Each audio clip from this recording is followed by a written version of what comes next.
AI Read to Me presents Lady Susan by Jane Austen. 1. Lady Susan Vernon to Mr. Vernon. Langford, December. My dear brother, I can no longer refuse myself the pleasure of profiting by your kind invitation when we last parted of spending some weeks with you at Churchill, and, therefore, if quite convenient to you and Mrs. Vernon to receive me at present, I shall hope within a few days to be introduced to a sister whom I have so long desired to be acquainted with. My kind friends here are most affectionately urgent with me to prolong my stay, but their hospitable and cheerful dispositions lead them too much into society for my present situation and state of mind, and I impatiently look forward to the hour when I shall be admitted into your delightful retirement. I long to be made known to your dear little children, in whose hearts I shall be very eager to secure an interest. I shall soon have need for all my fortitude, as I am on the point of separation from my own daughter. The long illness of her dear father prevented my paying her that attention which duty and affection equally dictated, and I have too much reason to fear that the governess to whose care I consigned her was unequal to the charge. I have therefore resolved on placing her at one of the best private schools in town, where I shall have an opportunity of leaving her myself in my way to you. I am determined, you see, not to be denied admittance at Churchill. It would indeed give me most painful sensations to know that it were not in your power to receive me. Your most obliged and affectionate sister, S. Vernon. 2. Lady Susan Vernon to Mrs. Johnson. Langford. You were mistaken, my dear Alicia, in supposing me fixed at this place for the rest of the winter. It grieves me to say how greatly you were mistaken, for I have seldom spent 3 months more agreeably than those which have just flown away. At present, nothing goes smoothly. The females of the family are united against me. You foretold how it would be when I first came to Langford, and Mainwaring is so uncommonly pleasing that I was not without apprehensions for myself. I remember saying to myself as I drove to the house, I like this man, pray heaven no harm come of it. But I was determined to be discreet, to bear in mind my being only 4 months a widow, and to be as quiet as possible. And I have been so, my dear creature. I have admitted no one's attentions but Mainwaring's. I have avoided all general flirtation whatever. I have distinguished no creature besides, of all the numbers resorting hither, except Sir James Martin, on whom I bestowed a little notice, in order to detach him from Miss Mainwaring. But if the world could know my motive there, they would honour me. I have been called an unkind mother, but it was the sacred impulse of maternal affection. It was the advantage of my daughter that led me on. And if that daughter were not the greatest simpleton on earth, I might have been rewarded for my exertions as I ought. Sir James did make proposals to me for Frederica, but Frederica, who was born to be the torment of my life, chose to set herself so violently against the match that I thought it better to lay aside the scheme for the present. I have more than once repented that I did not marry him myself, and were he but 1 degree less contemptibly weak I certainly should, but I must own myself rather romantic in that respect, and that riches only will not satisfy me. The event of all this is very provoking. Sir James is gone, Maria highly incensed, and Mrs. Mainwaring insupportably jealous. So jealous, in short, and so enraged against me, that in the fury of her temper, I should not be surprised at her appealing to her guardian if she had the liberty of addressing him. But there your husband stands my friend, and the kindest, most amiable action of his life was his throwing her off forever on her marriage. Keep up his resentment, therefore, I charge you. We are now in a sad state. No house was ever more altered. The whole party are at war, and Mainwaring scarcely dares speak to me. It is time for me to be gone. I have therefore determined on leaving them, and shall spend, I hope, a comfortable day with you in town within this week. If I am as little in favour with Mr. Johnson as ever, you must come to me at 10 Wigmore Street.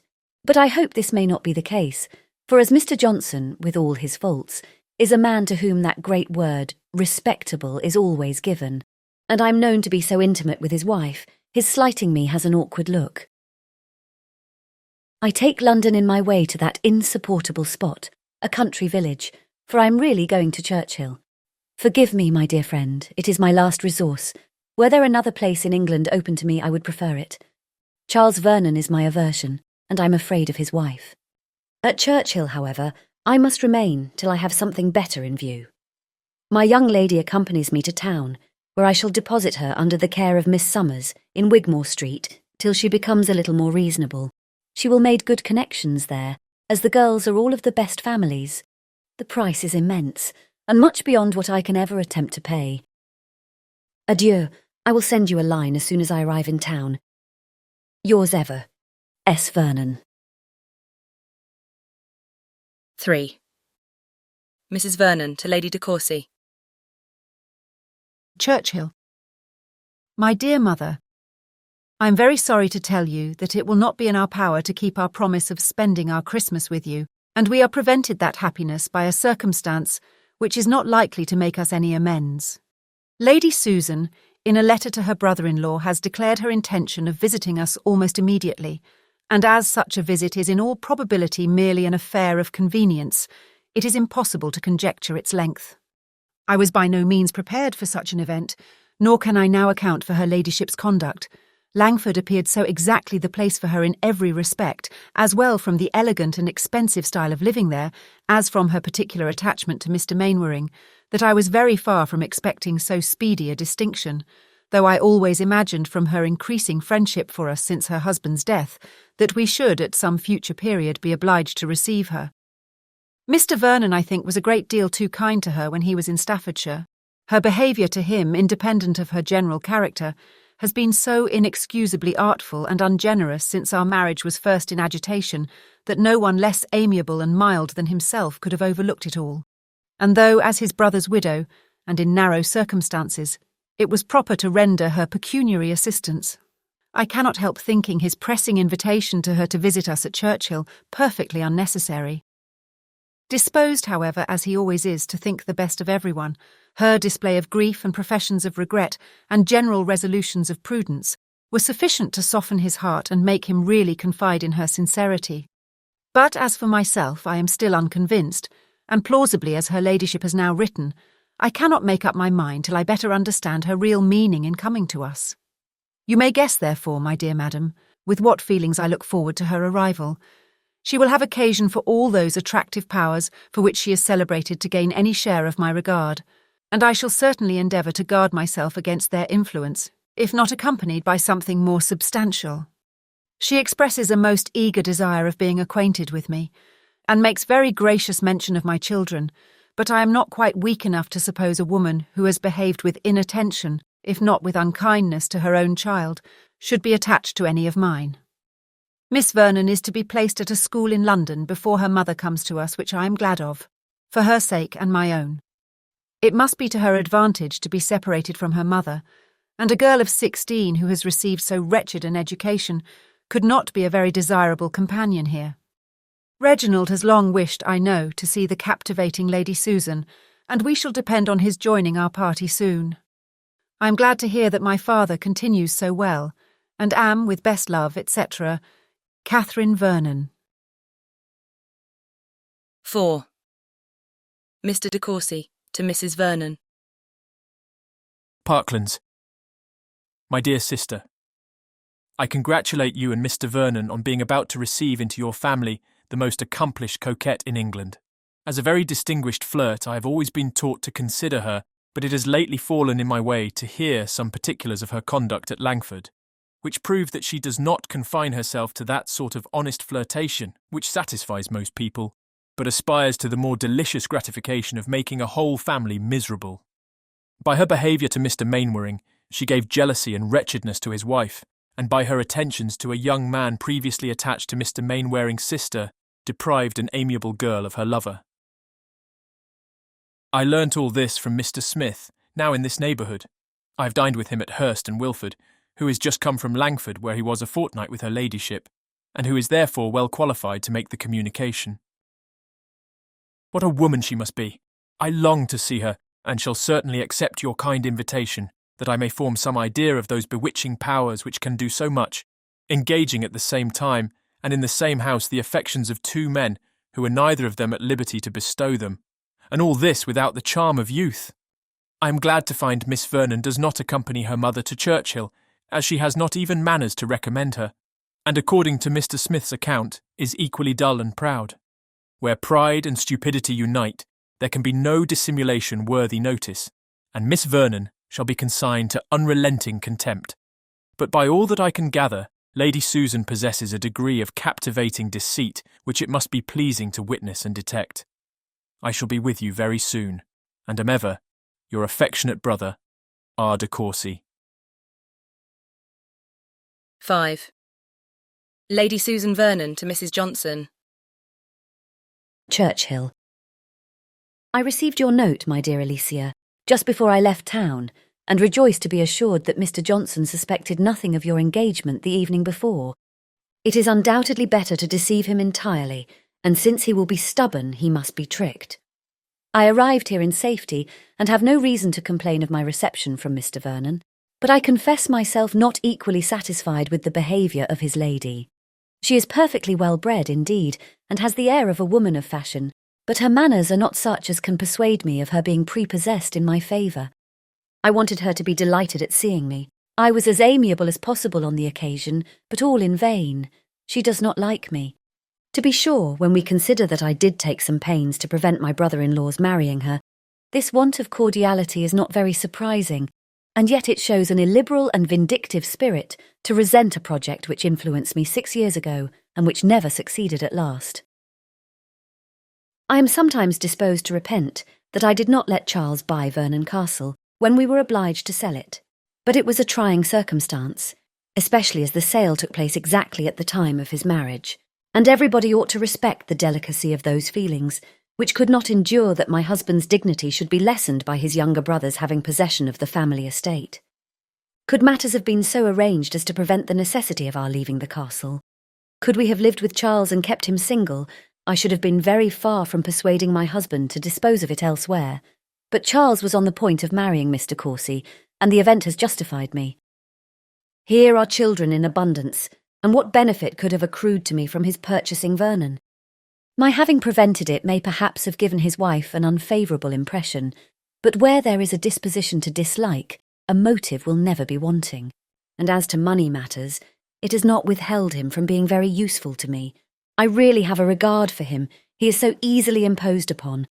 The house is a good one, the furniture fashionable, and everything announces plenty and elegance. Charles is very rich, I'm sure. When a man has once got his name in a banking house, he rolls in money. But they do not know what to do with it, keep very little company and never go to London but on business. We shall be as stupid as possible.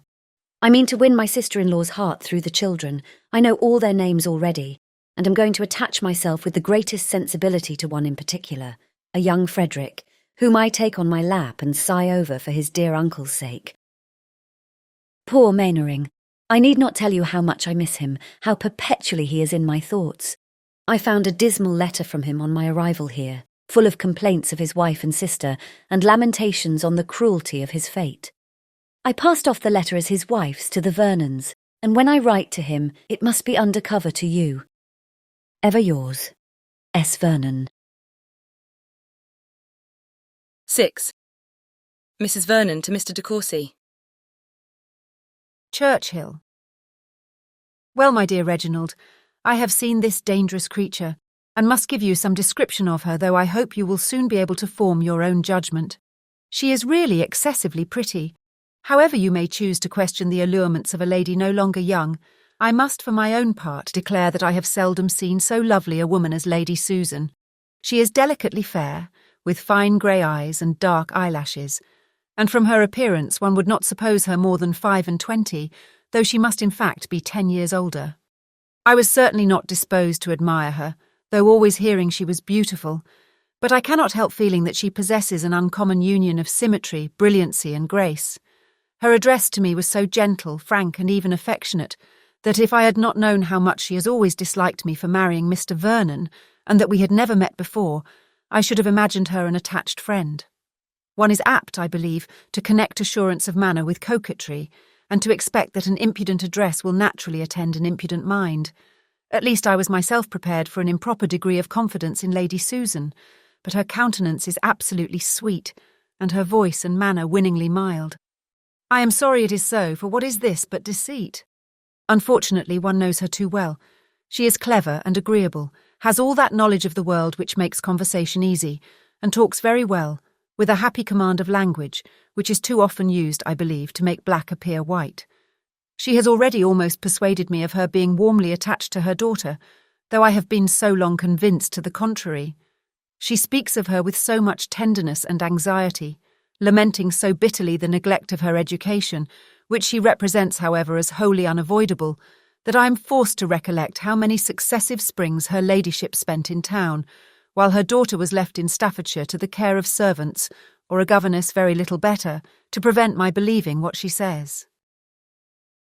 If her manners have so great an influence on my resentful heart, you may judge how much more strongly they operate on Mr. Vernon's generous temper.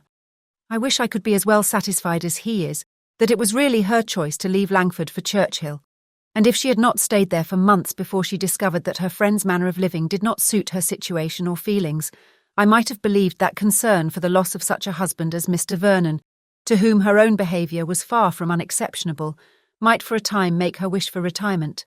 But I cannot forget the length of her visit to the Mainwarings, and when I reflect on the different mode of life which she led with them from that to which she must now submit, I can only suppose that the wish of establishing her reputation, by following though late the path of propriety, occasioned her removal from a family where she must in reality have been particularly happy.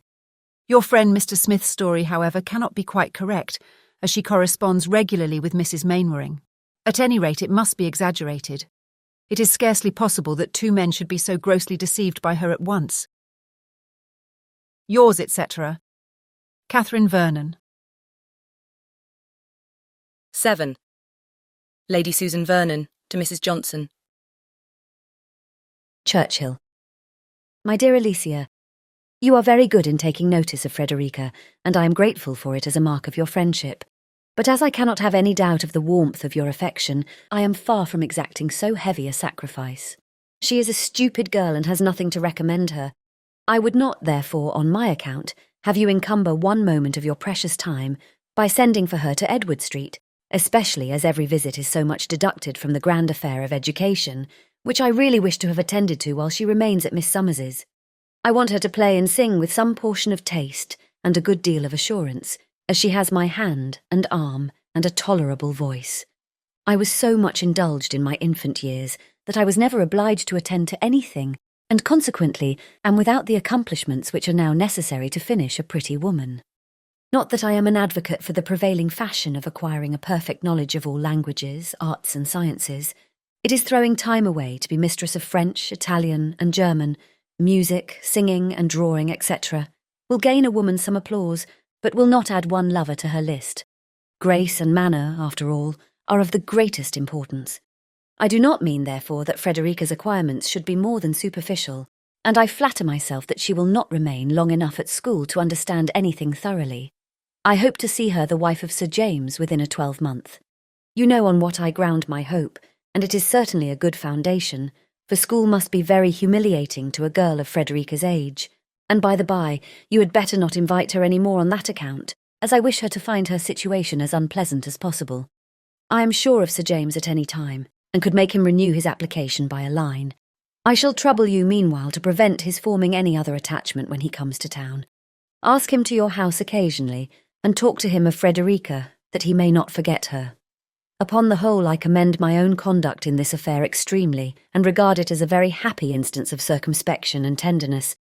Some mothers would have insisted on their daughters accepting so good an offer on the first overture, but I could not reconcile it to myself to force Frederica into a marriage from which her heart revolted, and instead of adopting so harsh a measure, merely propose to make it her own choice, by rendering her thoroughly uncomfortable till she does accept him. But enough of this tiresome girl. You may well wonder how I contrived to pass my time here, and for the first week it was insufferably dull. Now, however, we begin to mend. Our party is enlarged by Mrs. Vernon's brother, a handsome young man, who promises me some amusement. There is something about him which rather interests me, a sort of sauciness and familiarity which I shall teach him to correct. He is lively and seems clever, and when I have inspired him with greater respect for me than his sister's kind offices have implanted, he may be an agreeable flirt. There is exquisite pleasure in subduing an insolent spirit, in making a person predetermined to acknowledge one's superiority. I have disconcerted him already by my calm reserve, and it shall be my endeavour to humble the pride of these self-important de Courcys still lower, to convince Mrs. Vernon that her sisterly cautions have been bestowed in vain, and to persuade Reginald that she has scandalously belied me. This project will serve at least to amuse me, and prevent my feeling so acutely this dreadful separation from you and all whom I love. Yours ever, S. Vernon. 8. Mrs. Vernon to Lady de Courcy. Churchill. My dear mother, you must not expect Reginald back again for some time. He desires me to tell you that the present open weather induces him to accept Mr. Vernon's invitation to prolong his stay in Sussex, that they may have some hunting together. He means to send for his horses immediately, and it is impossible to say when you may see him in Kent. I will not disguise my sentiments on this change from you, my dear mother, though I think you had better not communicate them to my father, whose excessive anxiety about Reginald would subject him to an alarm which might seriously affect his health and spirits. Lady Susan has certainly contrived, in the space of a fortnight, to make my brother like her. In short, I am persuaded that his continuing here beyond the time originally fixed for his return is occasioned as much by a degree of fascination towards her as by the wish of hunting with Mr. Vernon, and of course I cannot receive that pleasure from the length of his visit which my brother's company would otherwise give me. I am indeed provoked at the artifice of this unprincipled woman. What stronger proof of her dangerous abilities can be given than this perversion of Reginald's judgment, which when he entered the house was so decidedly against her?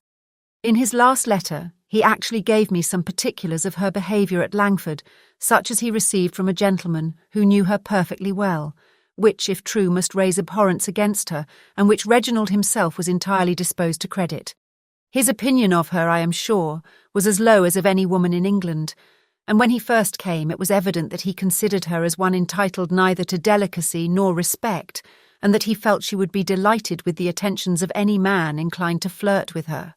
Her behaviour, I confess, has been calculated to do away with such an idea. I have not detected the smallest impropriety in it. Nothing of vanity, of pretension, of levity, and she's altogether so attractive that I should not wonder at his being delighted with her, had he known nothing of her previous to this personal acquaintance.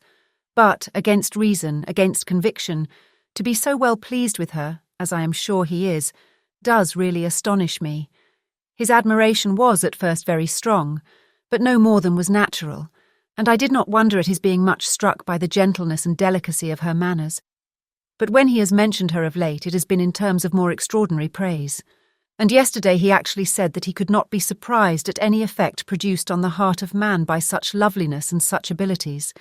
And when I lamented in reply the badness of her disposition, he observed that whatever might have been her errors, they were to be imputed to her neglected education and early marriage, and that she was altogether a wonderful woman.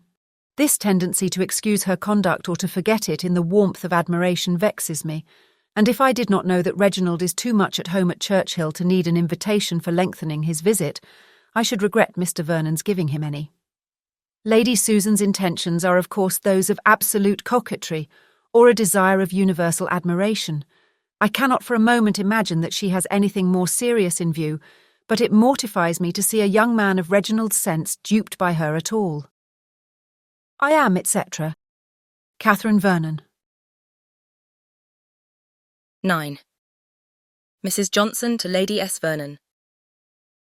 Edward Street.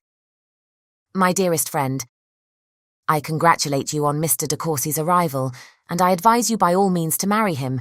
His father's estate is, we know, considerable, and I believe certainly entailed. Sir Reginald is very infirm, and not likely to stand in your way long.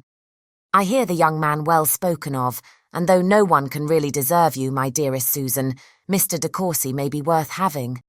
Mainwaring will storm, of course, but you easily pacify him.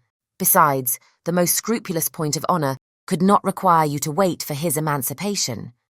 I have seen Sir James. He came to town for a few days last week, and called several times in Edward Street.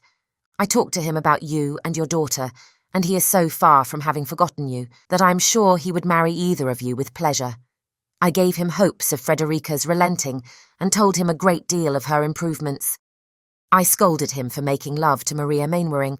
He protested that he had been only in joke, and we both laughed heartily at her disappointment, and in short were very agreeable. He is as silly as ever.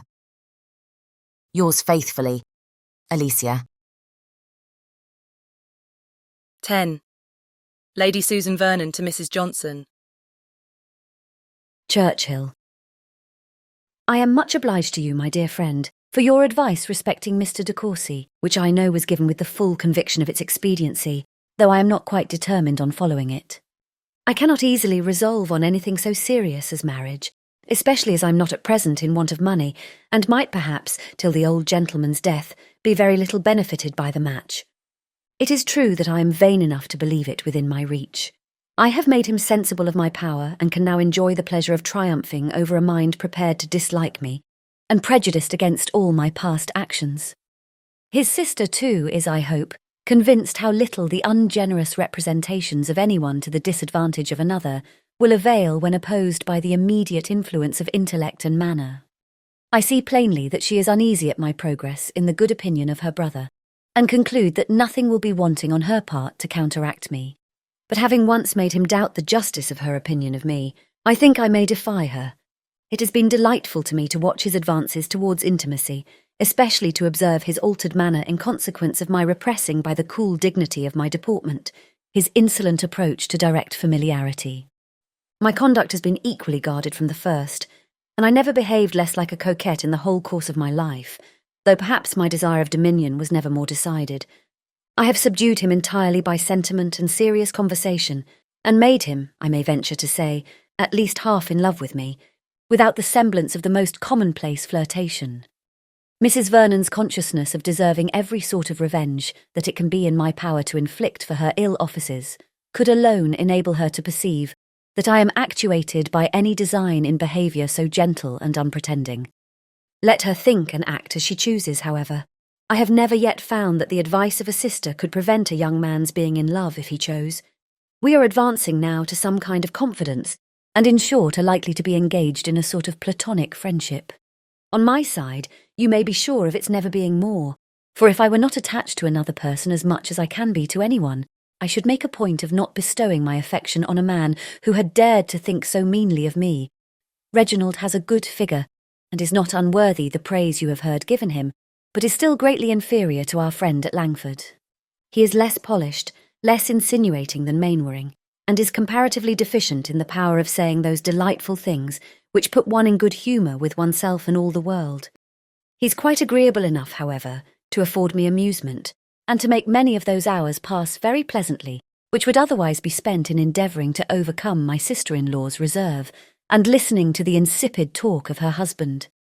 Your account of Sir James is most satisfactory, and I mean to give Miss Frederica a hint of my intentions very soon. Yours, etc. S. Vernon. 11. Mrs. Vernon to Lady de Courcy. Churchill. I really grow quite uneasy, my dearest mother, about Reginald, from witnessing the very rapid increase of Lady Susan's influence. They are now on terms of the most particular friendship, frequently engaged in long conversations together, and she has contrived by the most artful coquetry to subdue his judgment to her own purposes. It is impossible to see the intimacy between them so very soon established without some alarm, though I can hardly suppose that Lady Susan's plans extend to marriage. I wish you could get Reginald home again on any plausible pretence. He is not at all disposed to leave us, and I have given him as many hints of my father's precarious state of health as common decency will allow me to do in my own house. Her power over him must now be boundless, as she has entirely effaced all his former ill opinion, and persuaded him not merely to forget, but to justify her conduct. Mr. Smith's account of her proceedings at Langford, where he accused her of having made Mr. Mainwaring and a young man engaged to Miss Mainwaring distractedly in love with her, which Reginald firmly believed when he came here, is now, he is persuaded, only a scandalous invention. He has told me so with a warmth of manner which spoke his regret at having believed the contrary himself. How sincerely do I grieve that she ever entered this house. I always looked forward to her coming with uneasiness, but very far was it from originating in anxiety for Reginald. I expected a most disagreeable companion for myself, but could not imagine that my brother would be in the smallest danger of being captivated by a woman with whose principles he was so well acquainted, and whose character he so heartily despised. If you can get him away, it will be a good thing. Yours, etc., Catherine Vernon. 12. Sir Reginald de Courcy to his son. Parklands. I know that young men in general do not admit of any inquiry, even from their nearest relations, into affairs of the heart, but I hope, my dear Reginald, that you will be superior to such as allow nothing for a father's anxiety, and think themselves privileged to refuse him their confidence and slight his advice. You must be sensible that as an only son, and the representative of an ancient family, your conduct in life is most interesting to your connections, and in the very important concern of marriage especially, there is everything at stake, your own happiness, that of your parents, and the credit of your name. I do not suppose that you would deliberately form an absolute engagement of that nature without acquainting your mother and myself, or at least without being convinced that we should approve of your choice. But I cannot help fearing that you may be drawn in, by the lady who has lately attached you, to a marriage which the whole of your family far and near must highly reprobate. Lady Susan's age is itself a material objection, but her want of character is one so much more serious that the difference of even 12 years becomes in comparison of small amount. Were you not blinded by a sort of fascination, it would be ridiculous in me to repeat the instances of great misconduct on her side, so very generally known. Her neglect of her husband, her encouragement of other men, her extravagance and dissipation were so gross and notorious that no one could be ignorant of them at the time, nor can now have forgotten them. To our family she has always been represented in softened colours by the benevolence of Mr. Charles Vernon, and yet, in spite of his generous endeavours to excuse her, we know that she did, from the most selfish motives, take all possible pains to prevent his marriage with Catherine. My years and increasing infirmities make me very desirous of seeing you settled in the world. To the fortune of a wife, the goodness of my own will make me indifferent, but her family and character must be equally unexceptionable. When your choice is fixed so that no objection can be made to it, then I can promise you a ready and cheerful consent, but it is my duty to oppose a match which deep art only could render possible, and must in the end make wretched. It is possible her behaviour may arise only from vanity, or the wish of gaining the admiration of a man whom she must imagine to be particularly prejudiced against her. But it is more likely that she should aim at something further. She is poor, and may naturally seek an alliance which must be advantageous to herself. You know your own rights, and that it is out of my power to prevent your inheriting the family estate. My ability of distressing you during my life would be a species of revenge to which I could hardly stoop under any circumstances. I honestly tell you my sentiments and intentions. I do not wish to work on your fears, but on your sense and affection. It would destroy every comfort of my life to know that you were married to Lady Susan Vernon. It would be the death of that honest pride with which I have hitherto considered my son. I should blush to see him, to hear of him, to think of him. I may perhaps do no good but that of relieving my own mind by this letter, but I felt it my duty to tell you that your partiality for Lady Susan is no secret to your friends, and to warn you against her. I should be glad to hear your reasons for disbelieving Mr. Smith's intelligence. You had no doubt of its authenticity a month ago. If you can give me your assurance of having no design beyond enjoying the conversation of a clever woman for a short period, and of yielding admiration only to her beauty and abilities, without being blinded by them to her faults, you will restore me to happiness. But if you cannot do this, explain to me at least what has occasioned so great an alteration in your opinion of her. I am, etc., etc., Reginald de Courcy. 13. Lady de Courcy to Mrs. Vernon. Parklands. My dear Catherine, unluckily I was confined to my room when your last letter came, by a cold which affected my eyes so much as to prevent my reading it myself. So I could not refuse your father when he offered to read it to me, by which means he became acquainted, to my great vexation, with all your fears about your brother. I had intended to write to Reginald myself as soon as my eyes would let me, to point out, as well as I could, the danger of an intimate acquaintance with so artful a woman as Lady Susan, to a young man of his age and high expectations. I meant, moreover, to have reminded him of our being quite alone now, and very much in need of him to keep up our spirits these long winter evenings. Whether it would have done any good can never be settled now, but I'm excessively vexed that Sir Reginald should know anything of a matter which we foresaw would make him so uneasy. He caught all your fears the moment he had read your letter, and I am sure he has not had the business out of his head since. He wrote by the same post to Reginald a long letter full of it all, and particularly asking an explanation of what he may have heard from Lady Susan to contradict the late shocking reports. His answer came this morning, which I shall enclose to you, as I think you will like to see it. I wish it was more satisfactory, but it seems written with such a determination to think well of Lady Susan that his assurances as to marriage, etc., do not set my heart at ease. I say all I can, however, to satisfy your father, and he is certainly less uneasy since Reginald's letter. How provoking it is, my dear Catherine, that this unwelcome guest of yours should not only prevent our meeting this Christmas, but be the occasion of so much vexation and trouble. Kiss the dear children for me. Your affectionate mother, C. de Courcy. 14. Mr. de Courcy to Sir Reginald. Churchill. My dear Sir, I have this moment received your letter, which has given me more astonishment than I ever felt before. I am to thank my sister, I suppose, for having represented me in such a light as to injure me in your opinion, and give you all this alarm. I know not why she should choose to make herself and her family uneasy by apprehending an event which no one but herself, I can affirm, would ever have thought possible. To impute such a design to Lady Susan would be taking from her every claim to that excellent understanding which her bitterest enemies have never denied her, and equally low must sink my pretensions to common sense if I am suspected of matrimonial views in my behaviour to her. Our difference of age must be an insuperable objection, and I entreat you, my dear father, to quiet your mind, and no longer harbour a suspicion which cannot be more injurious to your own peace than to our understandings. I can have no other view in remaining with Lady Susan than to enjoy for a short time, as you have yourself expressed it, the conversation of a woman of high intellectual powers. If Mrs. Vernon would allow something to my affection for herself and her husband in the length of my visit, she would do more justice to us all. But my sister is unhappily prejudiced beyond the hope of conviction against Lady Susan. From an attachment to her husband, which in itself does honour to both, she cannot forgive the endeavours at preventing their union, which have been attributed to selfishness in Lady Susan.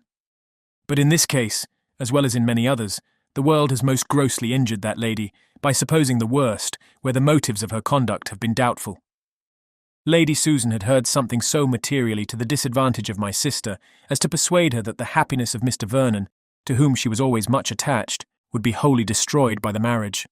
And this circumstance, while it explains the true motives of Lady Susan's conduct, and removes all the blame which has been so lavished on her, may also convince us how little the general report of anyone ought to be credited, since no character, however upright, can escape the malevolence of slander. If my sister, in the security of retirement, with as little opportunity as inclination to do evil, could not avoid censure, we must not rashly condemn those who, living in the world and surrounded with temptations, should be accused of errors which they are known to have the power of committing. I blame myself severely for having so easily believed the slanderous tales invented by Charles Smith to the prejudice of Lady Susan, as I am now convinced how greatly they have traduced her. As to Mrs. Mainwaring's jealousy, it was totally his own invention, and his account of her attaching Miss Mainwaring's lover was scarcely better founded. Sir James Martin had been drawn in by that young lady to pay her some attention, and as he is a man of fortune, it was easy to see her views extended to marriage. It is well known that Miss M. is absolutely on the catch for a husband, and no one therefore can pity her for losing, by the superior attractions of another woman, the chance of being able to make a worthy man completely wretched.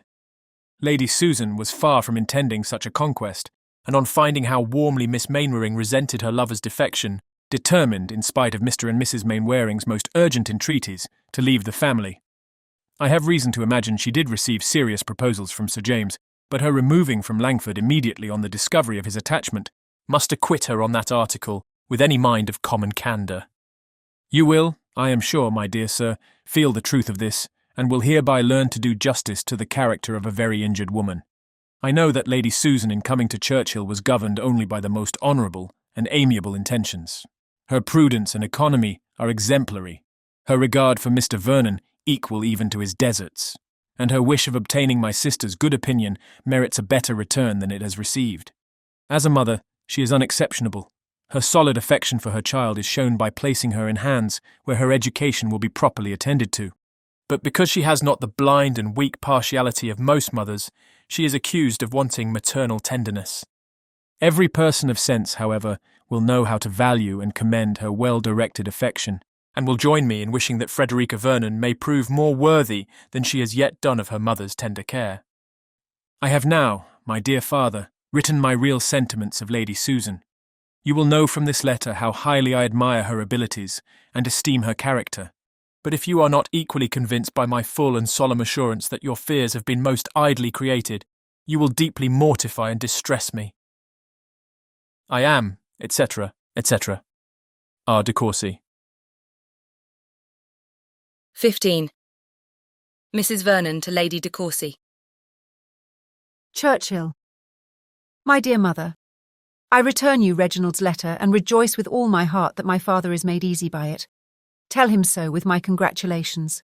But between ourselves, I must own it has only convinced me of my brother's having no present intention of marrying Lady Susan, not that he is in no danger of doing so 3 months hence. He gives a very plausible account of her behaviour at Langford. I wish it may be true, but his intelligence must come from herself, and I am less disposed to believe it than to lament the degree of intimacy subsisting between them, implied by the discussion of such a subject. I am sorry to have incurred his displeasure, but can expect nothing better while he is so very eager in Lady Susan's justification. He is very severe against me indeed, and yet I hope I have not been hasty in my judgment of her. Poor woman! Though I have reasons enough for my dislike, I cannot help pitying her at present, as she is in real distress and with too much cause. She had this morning a letter from the lady with whom she has placed her daughter, to request that Miss Vernon might be immediately removed, as she had been detected in an attempt to run away. Why or whither she intended to go does not appear, but as her situation seems to have been unexceptionable, it is a sad thing, and of course highly distressing to Lady Susan. Frederica must be as much as 16 and ought to know better, but from what her mother insinuates, I'm afraid she is a perverse girl.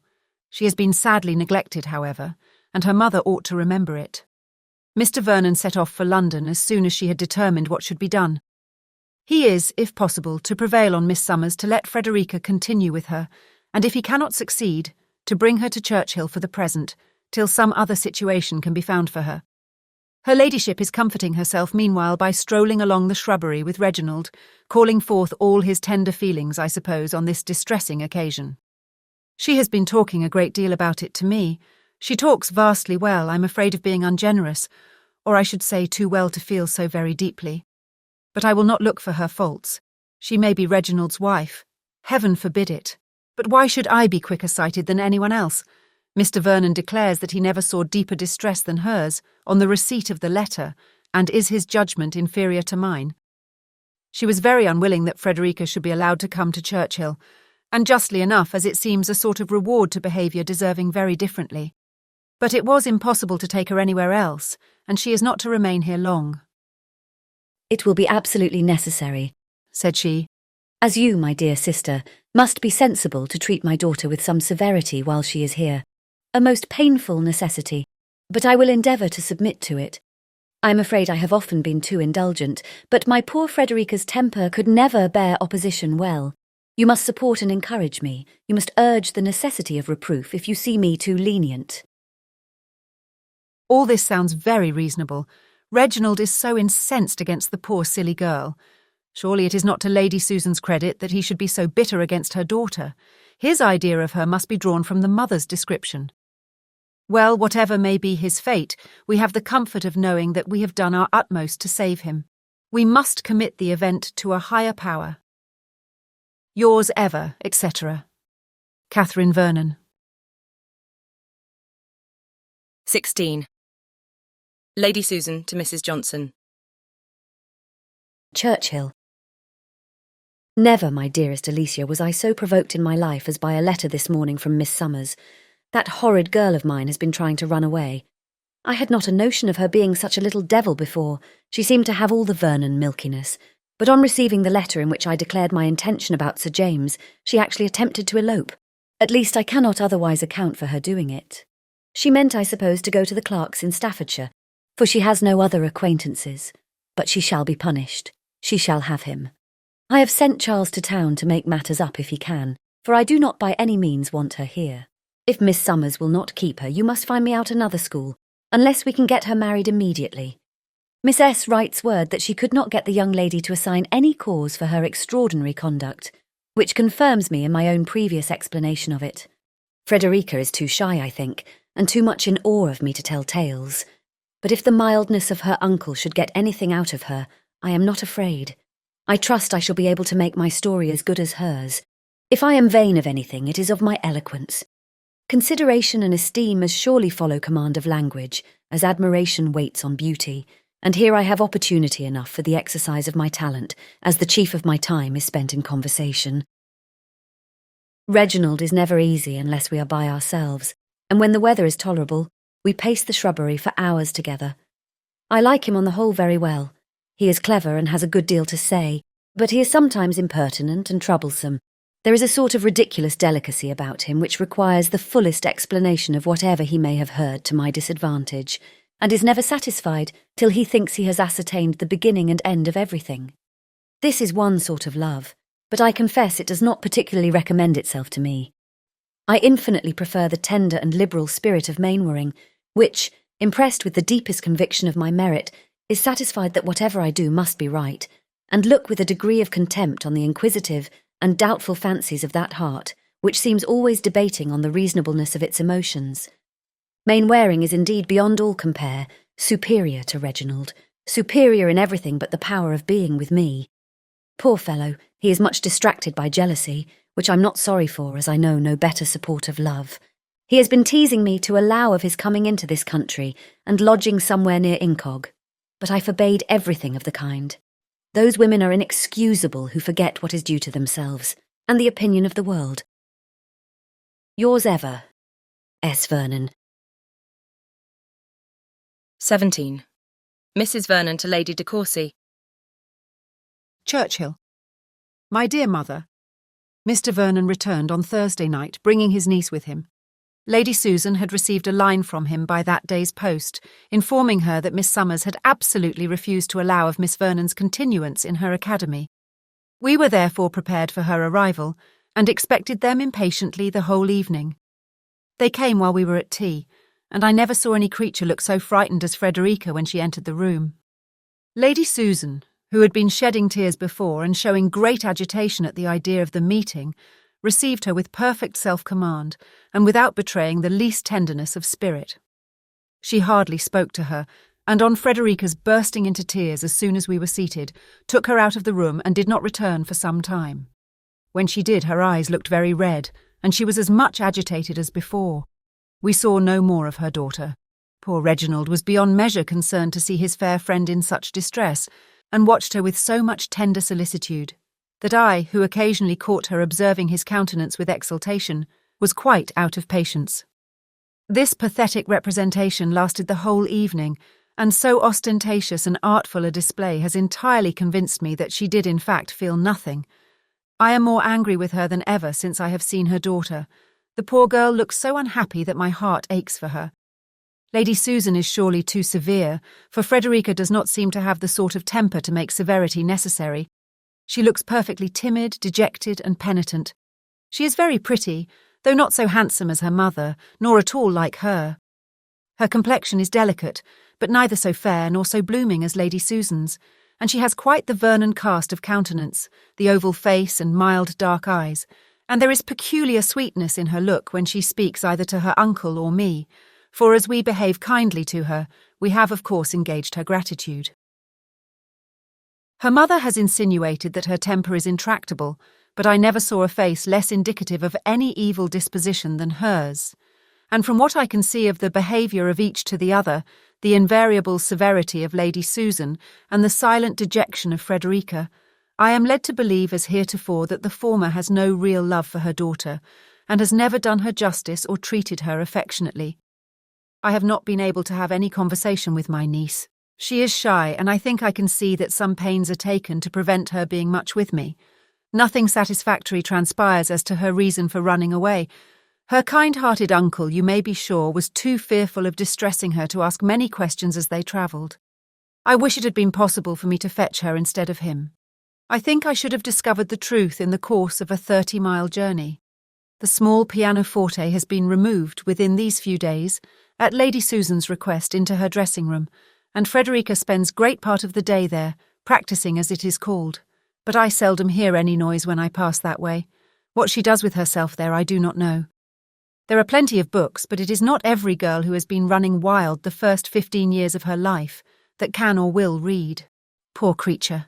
The prospect from her window is not very instructive, for that room overlooks the lawn, you know, with the shrubbery on one side, where she may see her mother walking for an hour together in earnest conversation with Reginald. A girl of Frederica's age must be childish indeed if such things do not strike her. Is it not inexcusable to give such an example to a daughter? Yet Reginald still thinks Lady Susan the best of mothers, and still condemns Frederica as a worthless girl. He is convinced that her attempt to run away proceeded from no justifiable cause and had no provocation.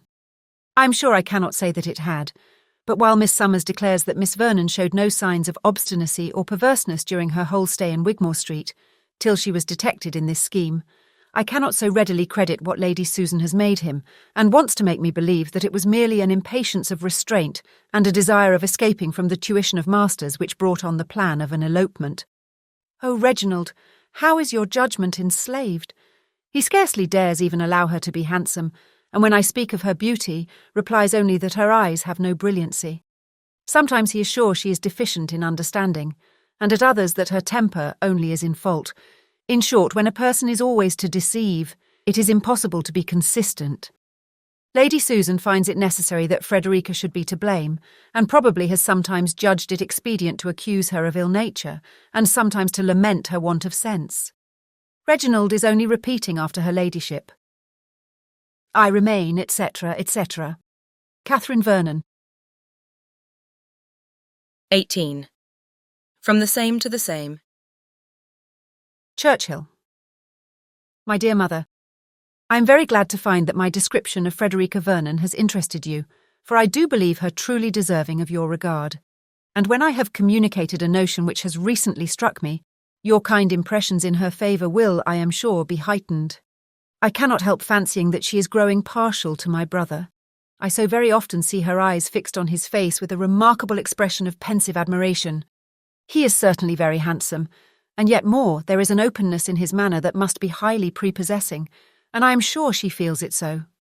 Thoughtful and pensive in general, her countenance always brightens into a smile when Reginald says anything amusing, and, let the subject be ever so serious that he may be conversing on, I am much mistaken if a syllable of his uttering escapes her. I want to make him sensible of all this, for we know the power of gratitude on such a heart as his, and could Frederica's artless affection detach him from her mother, we might bless the day which brought her to Churchill. I think, my dear mother, you would not disapprove of her as a daughter. She is extremely young, to be sure, has had a wretched education, and a dreadful example of levity in her mother.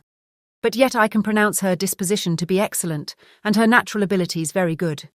Though totally without accomplishments, she is by no means so ignorant as one might expect to find her, being fond of books and spending the chief of her time in reading. Her mother leaves her more to herself than she did, and I have her with me as much as possible, and have taken great pains to overcome her timidity. We are very good friends, and though she never opens her lips before her mother, she talks enough when alone with me to make it clear that, if properly treated by Lady Susan, she would always appear to much greater advantage. There cannot be a more gentle, affectionate heart, or more obliging manners when acting without restraint, and her little cousins are all very fond of her. Your affectionate daughter, C. Vernon. 19. Lady Susan to Mrs. Johnson. Churchill. You will be eager, I know, to hear something further of Frederica, and perhaps may think me negligent for not writing before. She arrived with her uncle last Thursday fortnight, when of course I lost no time in demanding the cause of her behaviour, and soon found myself to have been perfectly right in attributing it to my own letter.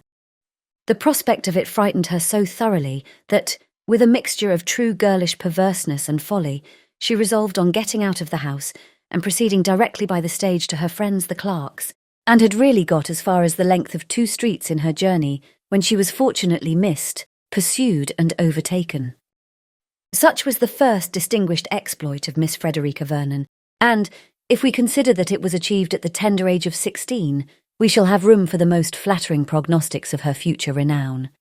I am excessively provoked, however, at the parade of propriety which prevented Miss Summers from keeping the girl, and it seems so extraordinary a piece of nicety, considering my daughter's family connections, that I can only suppose the lady to be governed by the fear of never getting her money.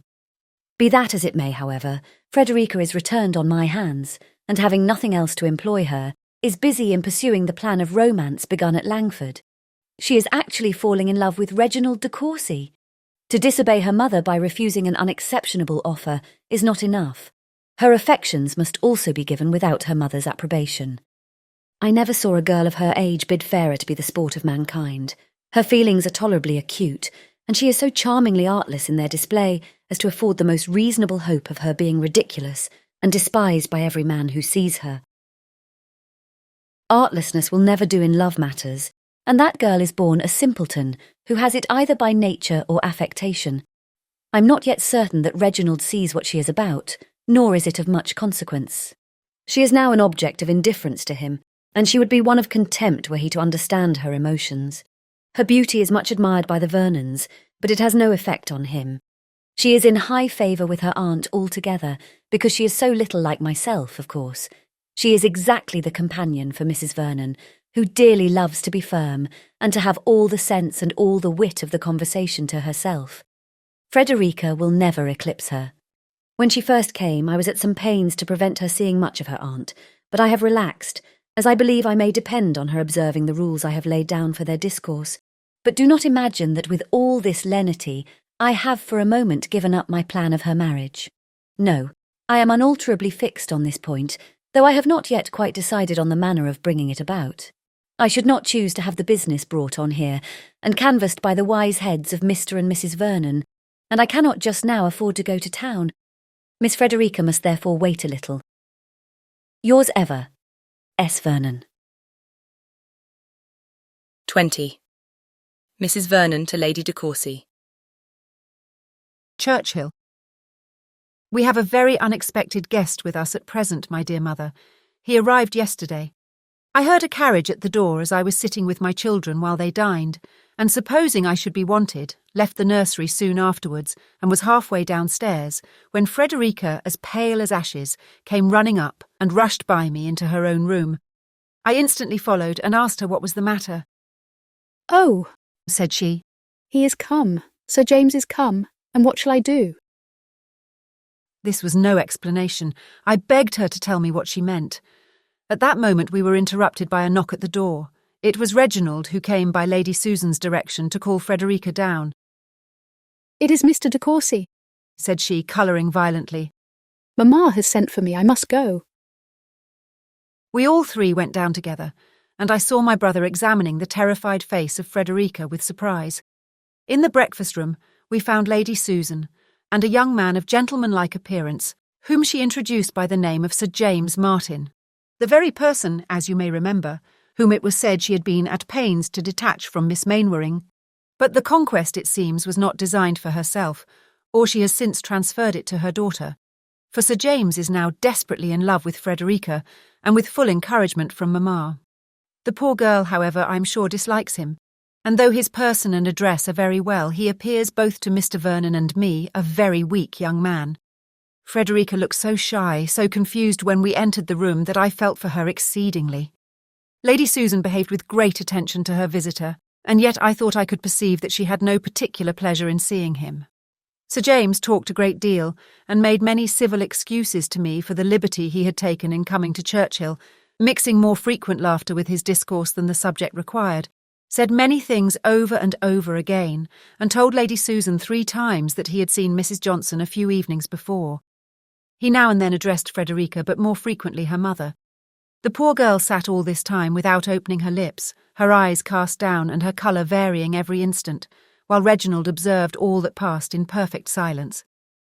At length Lady Susan, weary, I believe, of her situation, proposed walking, and we left the two gentlemen together to put on our pelisses. As we went upstairs, Lady Susan begged permission to attend me for a few moments in my dressing room, as she was anxious to speak with me in private. I led her thither accordingly, and as soon as the door was closed, she said, I was never more surprised in my life than by Sir James's arrival, and the suddenness of it requires some apology to you, my dear sister, though to me, as a mother, it is highly flattering. He is so extremely attached to my daughter that he could not exist longer without seeing her.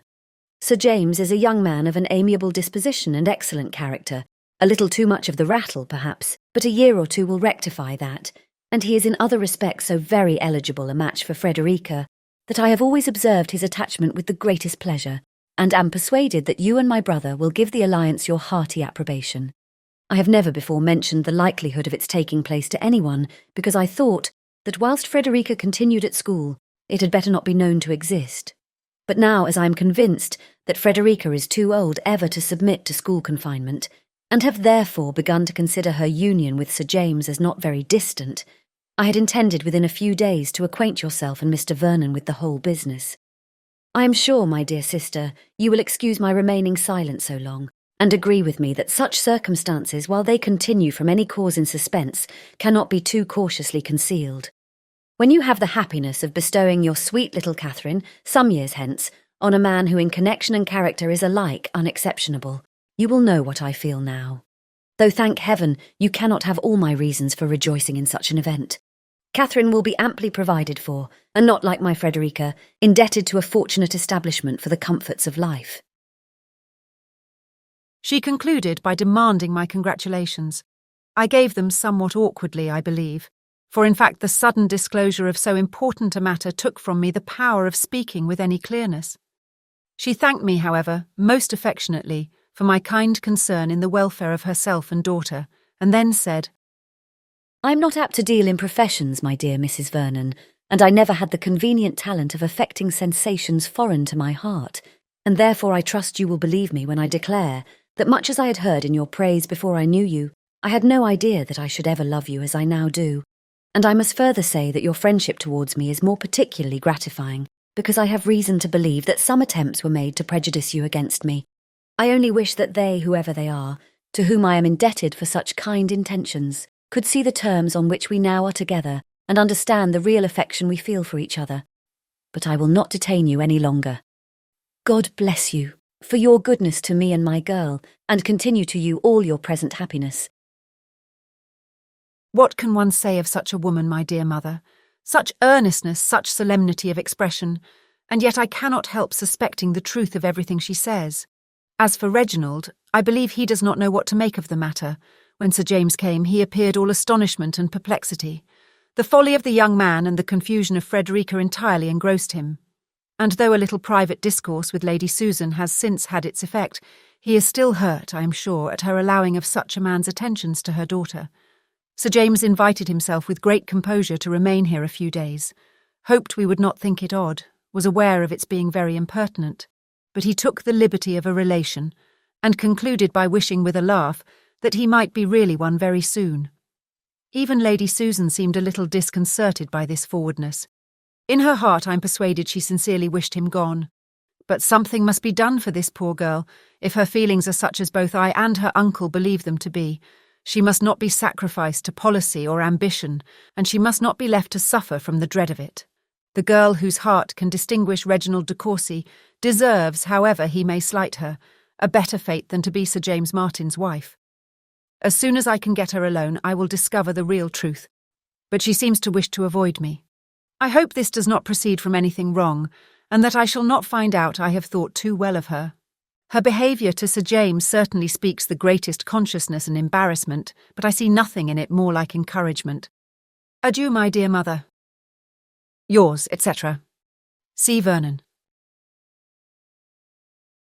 21. Miss Vernon to Mr. de Courcy. Sir, I hope you will excuse this liberty. I am forced upon it by the greatest distress, or I should be ashamed to trouble you. I am very miserable about Sir James Martin, and have no other way in the world of helping myself but by writing to you, for I am forbidden even speaking to my uncle and aunt on the subject, and this being the case, I am afraid my applying to you will appear no better than equivocation, and as if I attended to the letter and not the spirit of Mamma's commands. But if you do not take my part and persuade her to break it off, I shall be half distracted, for I cannot bear him. No human being but you could have any chance of prevailing with her. If you will, therefore, have the unspeakably great kindness of taking my part with her, and persuading her to send Sir James away, I shall be more obliged to you than it is possible for me to express. I always disliked him from the first.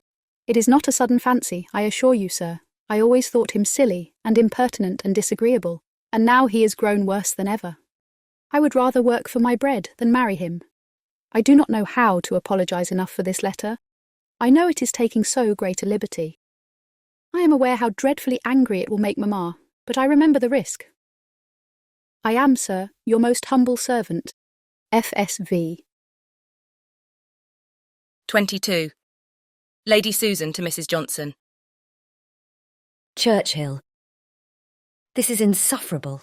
My dearest friend, I was never so enraged before, and must relieve myself by writing to you, who I know will enter into all my feelings. Who should come on Tuesday but Sir James Martin? Guess my astonishment and vexation, for as you well know, I never wished him to be seen at Churchill. What a pity that you should not have known his intentions. Not content with coming, he actually invited himself to remain here a few days. I could have poisoned him. I made the best of it, however, and told my story with great success to Mrs. Vernon, who, whatever might be her real sentiments, said nothing in opposition to mine. I made a point also of Frederica's behaving civilly to Sir James, and gave her to understand that I was absolutely determined on her marrying him. She said something of her misery, but that was all. I have for some time been more particularly resolved on the match from seeing the rapid increase of her affection for Reginald, and from not feeling secure that a knowledge of such affection might not in the end awaken a return. Contemptible as a regard founded only on compassion must make them both in my eyes, I felt by no means assured that such might not be the consequence. It is true that Reginald had not in any degree grown cool towards me, but yet he has lately mentioned Frederica spontaneously and unnecessarily, and once said something in praise of her person. He was all astonishment at the appearance of my visitor, and at first observed Sir James with an attention which I was pleased to see not unmixed with jealousy. But unluckily it was impossible for me really to torment him, as Sir James, though extremely gallant to me, very soon made the whole party understand that his heart was devoted to my daughter. I had no great difficulty in convincing de Courcy, when we were alone, that I was perfectly justified, all things considered, in desiring the match, and the whole business seemed most comfortably arranged. They could none of them help perceiving that Sir James was no Solomon, but I had positively forbidden Frederica complaining to Charles Vernon or his wife, and they had therefore no pretence for interference, though my impertinent sister, I believe, wanted only opportunity for doing so. Everything, however, was going on calmly and quietly, and though I counted the hours of Sir James's stay, my mind was entirely satisfied with the posture of affairs. Guess, then, what I must feel at the sudden disturbance of all my schemes, and that, too, from a quarter where I had least reason to expect it. Reginald came this morning into my dressing-room with a very unusual solemnity of countenance, and after some preface, informed me in so many words that he wished to reason with me on the impropriety and unkindness of allowing Sir James Martin to address my daughter contrary to her inclinations. I was all amazement. When I found that he was not to be laughed out of his design, I calmly begged an explanation, and desired to know by what he was impelled, and by whom commissioned to reprimand me. He then told me, mixing in his speech a few insolent compliments and ill-timed expressions of tenderness, to which I listened with perfect indifference, that my daughter had acquainted him with some circumstances concerning herself, Sir James, and me, which had given him great uneasiness. In short, I found that she had in the first place actually written to him to request his interference, and that, on receiving her letter, he had conversed with her on the subject of it in order to understand the particulars and to assure himself of her real wishes. I have not a doubt but that the girl took this opportunity of making downright love to him. I am convinced of it by the manner in which he spoke of her. Much good may such love do him. I shall ever despise the man who can be gratified by the passion which he never wished to inspire, nor solicited the avowal of. I shall always detest them both. He can have no true regard for me, or he would not have listened to her. And she, with her little rebellious heart and indelicate feelings, to throw herself into the protection of a young man with whom she has scarcely ever exchanged 2 words before. I am equally confounded at her impudence and his credulity. How dared he believe what she told him in my disfavour? Ought he not to have felt assured that I must have unanswerable motives for all that I had done? Where was his reliance on my sense and goodness then? Where the resentment which true love would have dictated against the person defaming me? That person too, a chit, a child, without talent or education, whom he had been always taught to despise. I was calm for some time, but the greatest degree of forbearance may be overcome, and I hope I was afterwards sufficiently keen. He endeavoured, long endeavoured, to soften my resentment, but that woman is a fool indeed, who, while insulted by accusation, can be worked on by compliments. At length he left me, as deeply provoked as myself, and he showed his anger more. I was quite cool, but he gave way to the most violent indignation. I may therefore expect it will the sooner subside, and perhaps his may be vanished forever, while mine will be found still fresh and implacable. He's now shut up in his apartment, whither I heard him go on leaving mine. How unpleasant, one would think, must be his reflections, but some people's feelings are incomprehensible. I have not yet tranquillised myself enough to see Frederica. She shall not soon forget the occurrences of this day. She shall find that she has poured forth her tender tale of love in vain, and exposed herself for ever to the contempt of the whole world, and the severest resentment of her injured mother. Your affectionate S. Vernon. 23. Mrs. Vernon to Lady de Courcy. Churchill. Let me congratulate you, my dearest mother. The affair which has given us so much anxiety is drawing to a happy conclusion. Our prospect is most delightful, and since matters have now taken so favourable a turn, I am quite sorry that I ever imparted my apprehensions to you, for the pleasure of learning that the danger is over is perhaps dearly purchased by all that you have previously suffered. I am so much agitated by delight that I can scarcely hold a pen, but am determined to send you a few short lines by James, that you may have some explanation of what must so greatly astonish you, as that Reginald should be returning to Parklands. I was sitting about half an hour ago with Sir James in the breakfast parlour, when my brother called me out of the room. I instantly saw that something was the matter. His complexion was raised, and he spoke with great emotion. You know his eager manner, my dear mother, when his mind is interested. Catherine, Said he. I am going home today. I am sorry to leave you, but I must go. It is a great while since I have seen my father and mother. I am going to send James forward with my hunters immediately. If you have any letter, therefore, he can take it. I shall not be at home myself till Wednesday or Thursday, as I shall go through London, where I have business. But before I leave you, He continued, speaking in a lower tone and with still greater energy, I must warn you of one thing. Do not let Frederica Vernon be made unhappy by that Martin. He wants to marry her. Her mother promotes the match, but she cannot endure the idea of it. Be assured that I speak from the fullest conviction of the truth of what I say. I know that Frederica is made wretched by Sir James's continuing here. She is a sweet girl, and deserves a better fate. Send him away immediately. He is only a fool, but what her mother can mean, heaven only knows. Goodbye. he added, shaking my hand with earnestness. I do not know when you will see me again, but remember what I tell you of Frederica. You must make it your business to see justice done her. She is an amiable girl, and has a very superior mind to what we have given her credit for. He then left me and ran upstairs. I would not try to stop him, for I knew what his feelings must be. The nature of mine, as I listened to him, I need not attempt to describe. For a minute or two I remained in the same spot, overpowered by wonder of a most agreeable sort indeed, yet it required some consideration to be tranquilly happy. In about 10 minutes after my return to the parlour, Lady Susan entered the room. I concluded, of course, that she and Reginald had been quarrelling, and looked with anxious curiosity for a confirmation of my belief in her face. Mistress of deceit, however, she appeared perfectly unconcerned, and after chatting on indifferent subjects for a short time said to me, I find from Wilson that we are going to lose Mr. de Courcy. Is it true that he leaves Churchill this morning? I replied that it was. He told us nothing of all this last night, Said she, laughing.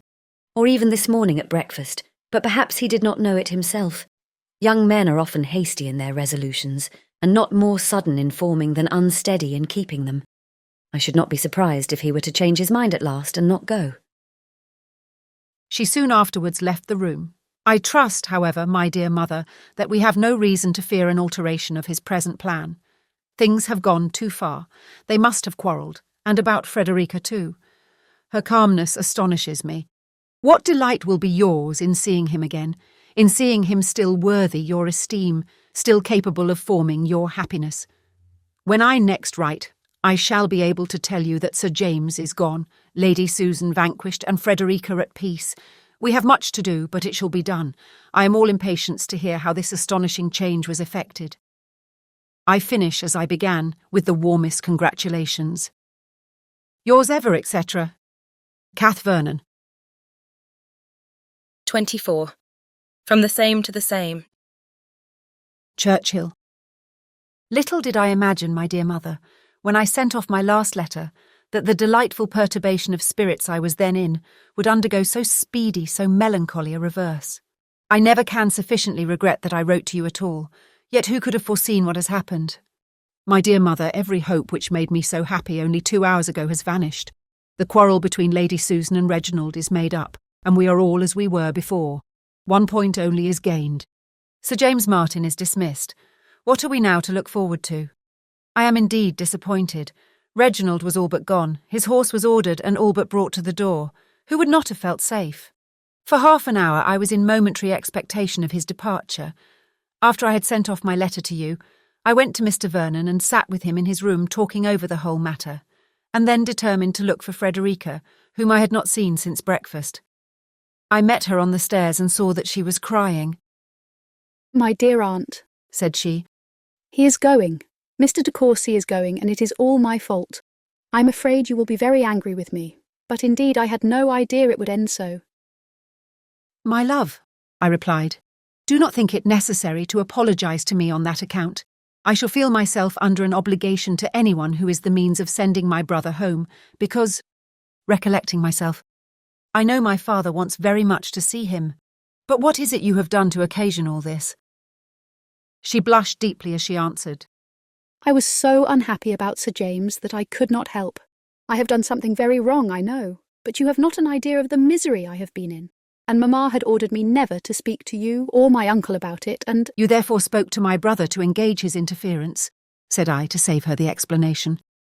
"No, but I wrote to him. I did indeed. I got up this morning before it was light, and was 2 hours about it. And when my letter was done, I thought I never should have courage to give it. After breakfast, however, as I was going to my room, I met him in the passage, and then, as I knew that everything must depend on that moment, I forced myself to give it. He was so good as to take it immediately. I dared not look at him, and ran away directly. I was in such a fright I could hardly breathe. My dear aunt, you do not know how miserable I have been." "Frederica," said I, "you ought to have told me all your distresses. You would have found in me a friend always ready to assist you. Do you think that your uncle or I should not have espoused your cause as warmly as my brother?" "Indeed, I did not doubt your kindness," said she, colouring again. "but I thought Mr. de Courcy could do anything with my mother. But I was mistaken. They have had a dreadful quarrel about it, and he is going away. Mamma will never forgive me, and I shall be worse off than ever." "No, you shall not," I replied. "In such a point as this, your mother's prohibition ought not to have prevented your speaking to me on the subject. She has no right to make you unhappy, and she shall not do it. Your applying, however, to Reginald can be productive only of good to all parties. I believe it is best as it is. Depend upon it that you shall not be made unhappy any longer." At that moment, how great was my astonishment at seeing Reginald come out of Lady Susan's dressing-room. My heart misgave me instantly. His confusion at seeing me was very evident. Frederica immediately disappeared. "Are you going?" I said. "You will find Mr. Vernon in his own room." "No, Catherine," he replied. "I'm not going. Will you let me speak to you a moment?" We went into my room. "I find," he continued, his confusion increasing as he spoke, "that I have been acting with my usual foolish impetuosity. I have entirely misunderstood Lady Susan, and was on the point of leaving the house under a false impression of her conduct. There has been some very great mistake. We have been all mistaken, I fancy. Frederica does not know her mother. Lady Susan means nothing but her good, but she will not make a friend of her. Lady Susan does not always know, therefore, what will make her daughter happy. Besides, I could have no right to interfere. Miss Vernon was mistaken in applying to me. In short, Catherine, everything has gone wrong, but it is now all happily settled. Lady Susan, I believe, wishes to speak to you about it, if you are at leisure. Certainly, I replied, deeply sighing at the recital of so lame a story. I made no comments, however, for words would have been vain. Reginald was glad to get away, and I went to Lady Susan, curious indeed to hear her account of it. "Did I not tell you," said she with a smile, "that your brother would not leave us after all?" "You did indeed," replied I very gravely, "but I flattered myself you would be mistaken." "I should not have hazarded such an opinion," returned she, "if it had not at that moment occurred to me that his resolution of going might be occasioned by a conversation in which we had been this morning engaged, and which had ended very much to his dissatisfaction from our not rightly understanding each other's meaning. This idea struck me at the moment, and I instantly determined that an accidental dispute, in which I might probably be as much to blame as himself, should not deprive you of your brother. If you remember, I left the room almost immediately. I was resolved to lose no time in clearing up those mistakes as far as I could. The case was this: Frederica had set herself violently against marrying Sir James. "And can your ladyship wonder that she should?" cried I with some warmth. "Frederica has an excellent understanding, and Sir James has none." "I am at least very far from regretting it, my dear sister," said she. "On the contrary, I am grateful for so favourable a sign of my daughter's sense. Sir James is certainly below par, his boyish manners make him appear worse, and had Frederica possessed the penetration and the abilities which I could have wished in my daughter, or had I even known her to possess as much as she does, I should not have been anxious for the match." "It is odd that you should alone be ignorant of your daughter's sense." "Frederica never does justice to herself. Her manners are shy and childish, and besides she is afraid of me. During her poor father's life she was a spoilt child. The severity which it has since been necessary for me to show has alienated her affection. Neither has she any of that brilliancy of intellect, that genius or vigour of mind, which will force itself forward." "Say rather that she has been unfortunate in her education." "Heaven knows, my dearest Mrs. Vernon, how fully I am aware of that, but I would wish to forget every circumstance that might throw blame on the memory of one whose name is sacred with me." Here she pretended to cry. I was out of patience with her. "But what," said I, "was your ladyship going to tell me about your disagreement with my brother?" "It originated in an action of my daughter's, which equally marks her want of judgment, and the unfortunate dread of me I have been mentioning. She wrote to Mr. de Courcy." "I know she did. You had forbidden her speaking to Mr. Vernon or to me on the cause of her distress. What could she do, therefore, but apply to my brother?"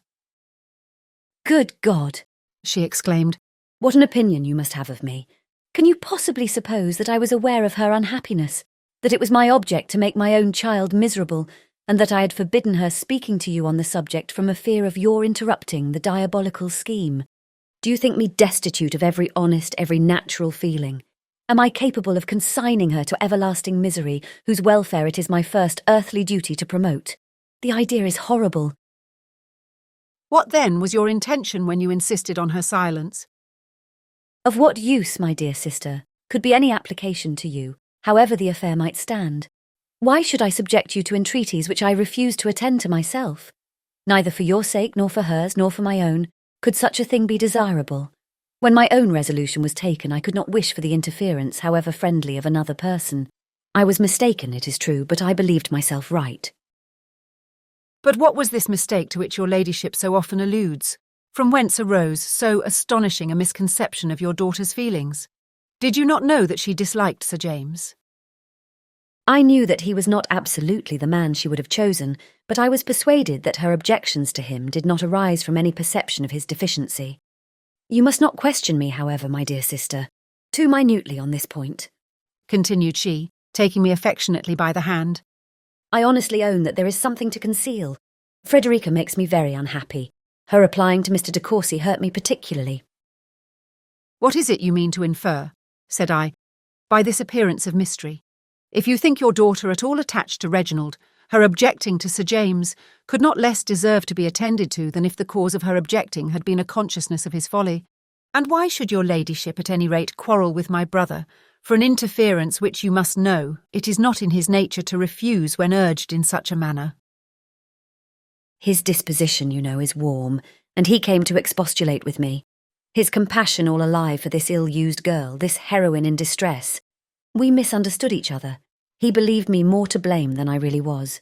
I considered his interference less excusable than I now find it. I have a real regard for him, and was beyond expression mortified to find it, as I thought, so ill bestowed. We were both warm, and of course both to blame. His resolution of leaving Churchill is consistent with his general eagerness.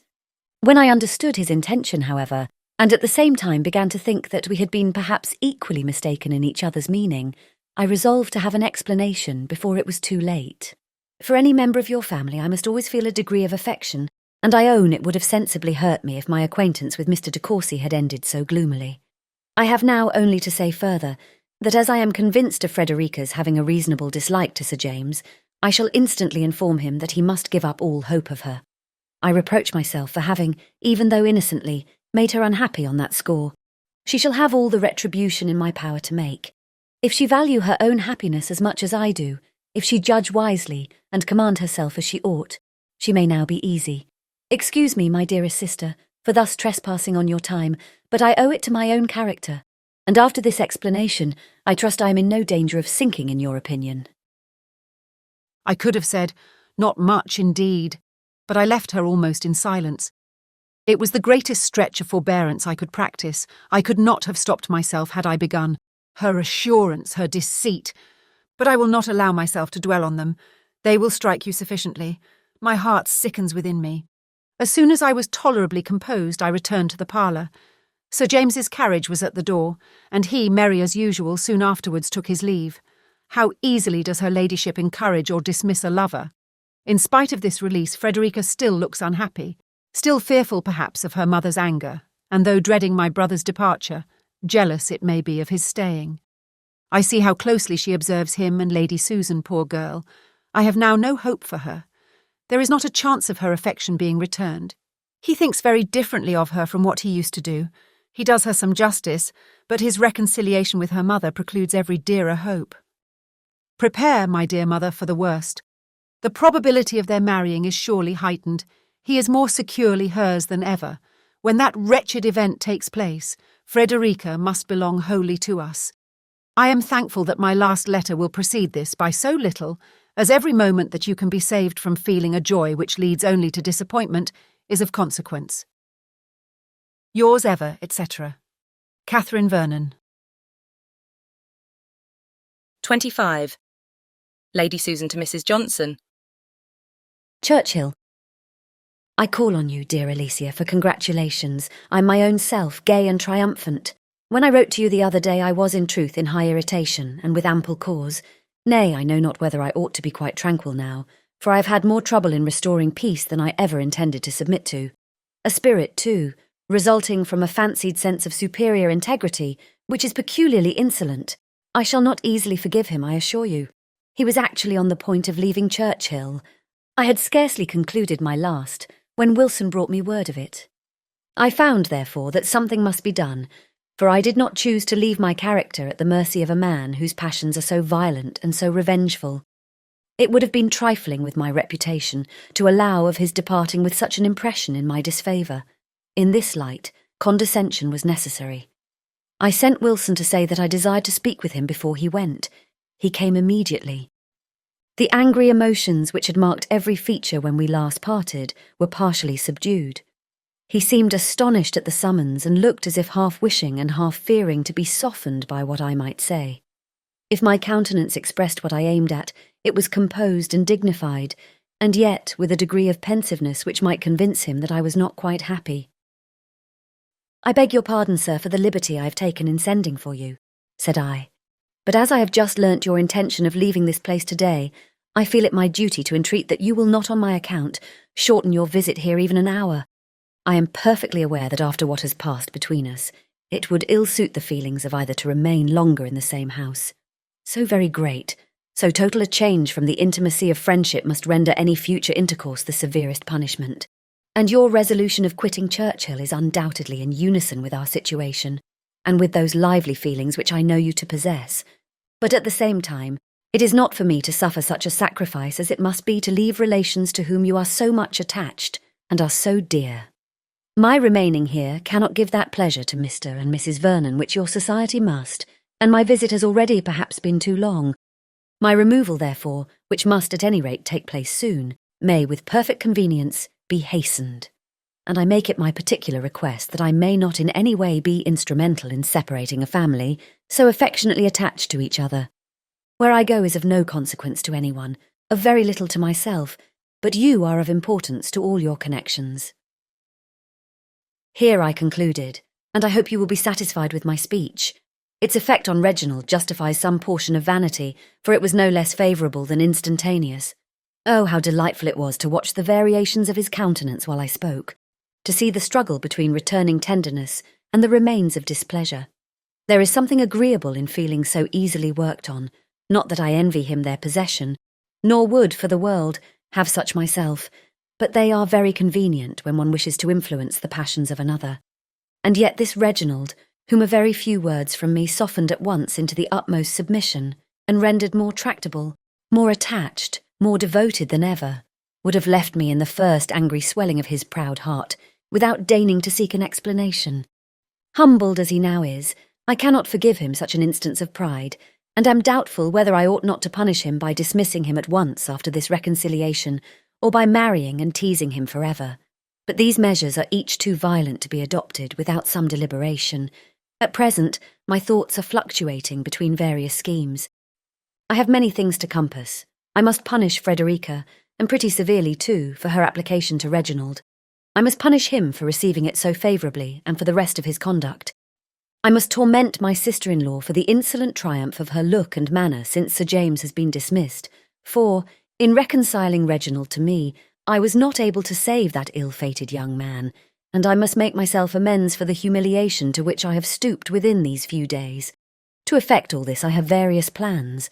I have also an idea of being soon in town, and whatever may be my determination as to the rest, I shall probably put that project in execution, for London will be always the fairest field of action, however my views may be directed, and at any rate I shall there be rewarded by your society and a little dissipation for a 10 weeks' penance at Churchill.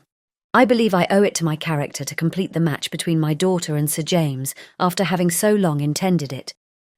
Let me know your opinion on this point. Flexibility of mind, a disposition easily biased by others, is an attribute which you know I am not very desirous of obtaining.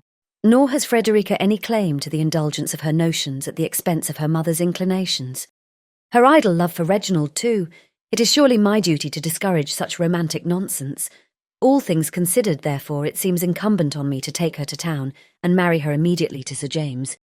When my own will is effected contrary to his, I shall have some credit in being on good terms with Reginald, which at present, in fact, I have not, for though he is still in my power, I have given up the very article by which our quarrel was produced, and at best the honour of victory is doubtful.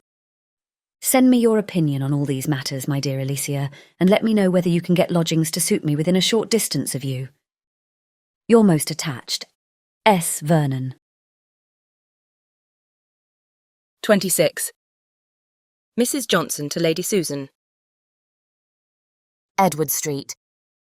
I'm gratified by your reference, and this is my advice, that you come to town yourself without loss of time, but that you leave Frederica behind.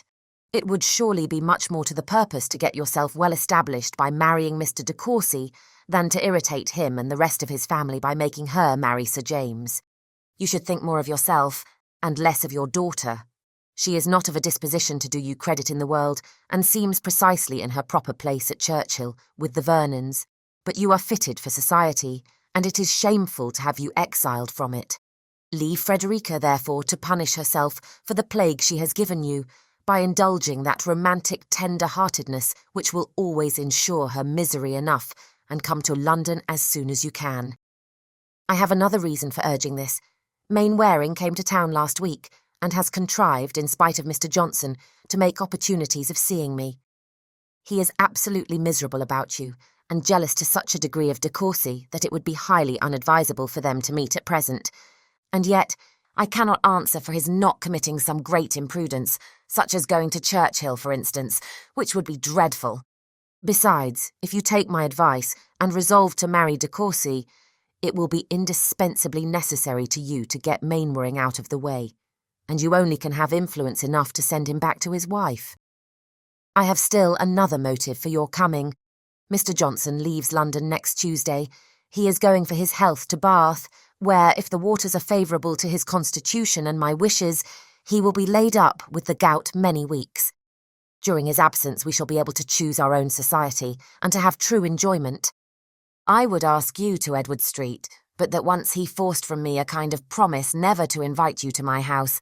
Nothing but my being in the utmost distress for money should have extorted it from me.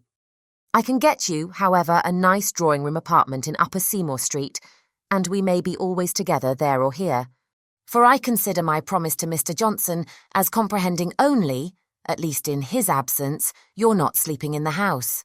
Poor Mainwaring gives me such histories of his wife's jealousy. Silly woman to expect constancy from so charming a man.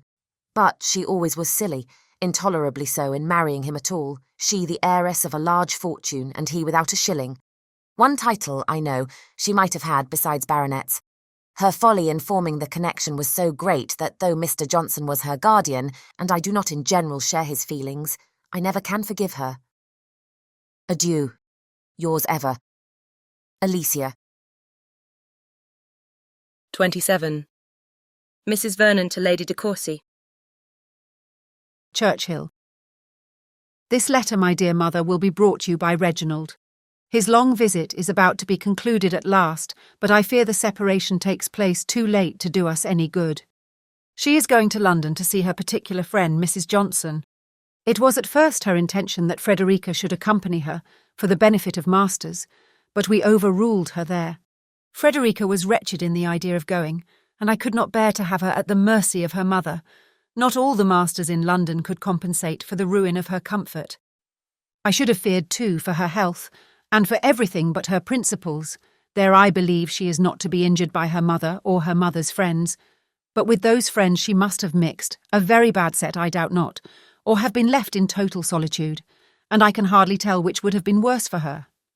If she is with her mother, moreover, she must, alas, in all probability be with Reginald, and that would be the greatest evil of all. Here we shall in time be in peace, and our regular employments, our books and conversations, with exercise, the children, and every domestic pleasure in my power to procure her will, I trust, gradually overcome this youthful attachment. I should not have a doubt of it were she slighted for any other woman in the world than her own mother. How long Lady Susan will be in town, or whether she returns here again, I know not. I could not be cordial in my invitation, but if she chooses to come, no want of cordiality on my part will keep her away. I could not help asking Reginald if he intended being in London this winter, as soon as I found her ladyship's steps would be bent thither, and though he professed himself quite undetermined, there was something in his look and voice as he spoke which contradicted his words. I have done with lamentation. I look upon the event as so far decided that I resign myself to it in despair. If he leaves you soon for London, everything will be concluded. Your affectionate, etc., C. Vernon. 28. Mrs. Johnson to Lady Susan. Edward Street. My dearest friend, I write in the greatest distress. The most unfortunate event has just taken place. Mr. Johnson has hit on the most effectual manner of plaguing us all. He had heard, I imagine, by some means or other, that you were soon to be in London, and immediately contrived to have such an attack of the gout as must at least delay his journey to Bath, if not wholly prevent it. I am persuaded the gout is brought on, or kept off at pleasure. It was the same when I wanted to join the Hamiltons to the Lakes, and 3 years ago, when I had a fancy for Bath, nothing could induce him to have a gouty symptom.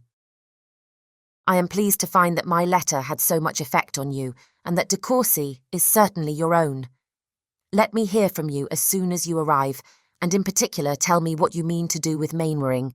It is impossible to say when I shall be able to come to you. My confinement must be great. It is such an abominable trick to be ill here instead of at Bath that I can scarcely command myself at all. At Bath his old aunts would have nursed him, but here it all falls upon me, and he bears pain with such patience that I have not the common excuse for losing my temper. Yours ever, Alicia. 29. Lady Susan Vernon to Mrs. Johnson. Upper Seymour Street. My dear Alicia, there needed not this last fit of the gout to make me detest Mr. Johnson, but now the extent of my aversion is not to be estimated. To have you confined as nurse in his apartment, my dear Alicia, of what a mistake were you guilty in marrying a man of his age, just old enough to be formal, ungovernable, and to have the gout, too old to be agreeable, too young to die. I arrived last night about 5, had scarcely swallowed my dinner when Mainwaring made his appearance. I will not dissemble what real pleasure his sight afforded me, nor how strongly I felt the contrast between his person and manners and those of Reginald, to the infinite disadvantage of the latter. For an hour or two, I was even staggered in my resolution of marrying him, and though this was too idle and nonsensical an idea to remain long on my mind, I do not feel very eager for the conclusion of my marriage, nor look forward with much impatience to the time when Reginald, according to our agreement, is to be in town. I shall probably put off his arrival under some pretence or other. He must not come till Mainwaring is gone. I am still doubtful at times as to marrying. If the old man would die, I might not hesitate, but a state of dependence on the caprice of Sir Reginald will not suit the freedom of my spirit. And if I resolve to wait for that event, I shall have excuse enough at present in having been scarcely 10 months a widow. I have not given Mainwaring any hint of my intention, or allowed him to consider my acquaintance with Reginald as more than the commonest flirtation, and he is tolerably appeased. Adieu till we meet. I am enchanted with my lodgings. Yours ever, S. Vernon. 30. Lady Susan Vernon to Mr. de Courcy. Upper Seymour Street. I have received your letter, and though I do not attempt to conceal that I am gratified by your impatience for the hour of meeting, I yet feel myself under the necessity of delaying that hour beyond the time originally fixed. Do not think me unkind for such an exercise of my power, nor accuse me of instability without first hearing my reasons. In the course of my journey from Churchill, I had ample leisure for reflection on the present state of our affairs, and every review has served to convince me that they require a delicacy and cautiousness of conduct to which we have hitherto been too little attentive. We have been hurried on by our feelings to a degree of precipitation which ill accords with the claims of our friends or the opinion of the world. We have been unguarded in forming this hasty engagement, but we must not complete the imprudence by ratifying it while there is so much reason to fear the connection would be opposed by those friends on whom you depend. It is not for us to blame any expectations on your father's side of your marrying to advantage. Where possessions are so extensive as those of your family, the wish of increasing them, if not strictly reasonable, is too common to excite surprise or resentment. He has a right to require a woman of fortune in his daughter-in-law, and I am sometimes quarrelling with myself for suffering you to form a connection so imprudent. But the influence of reason is often acknowledged too late by those who feel like me.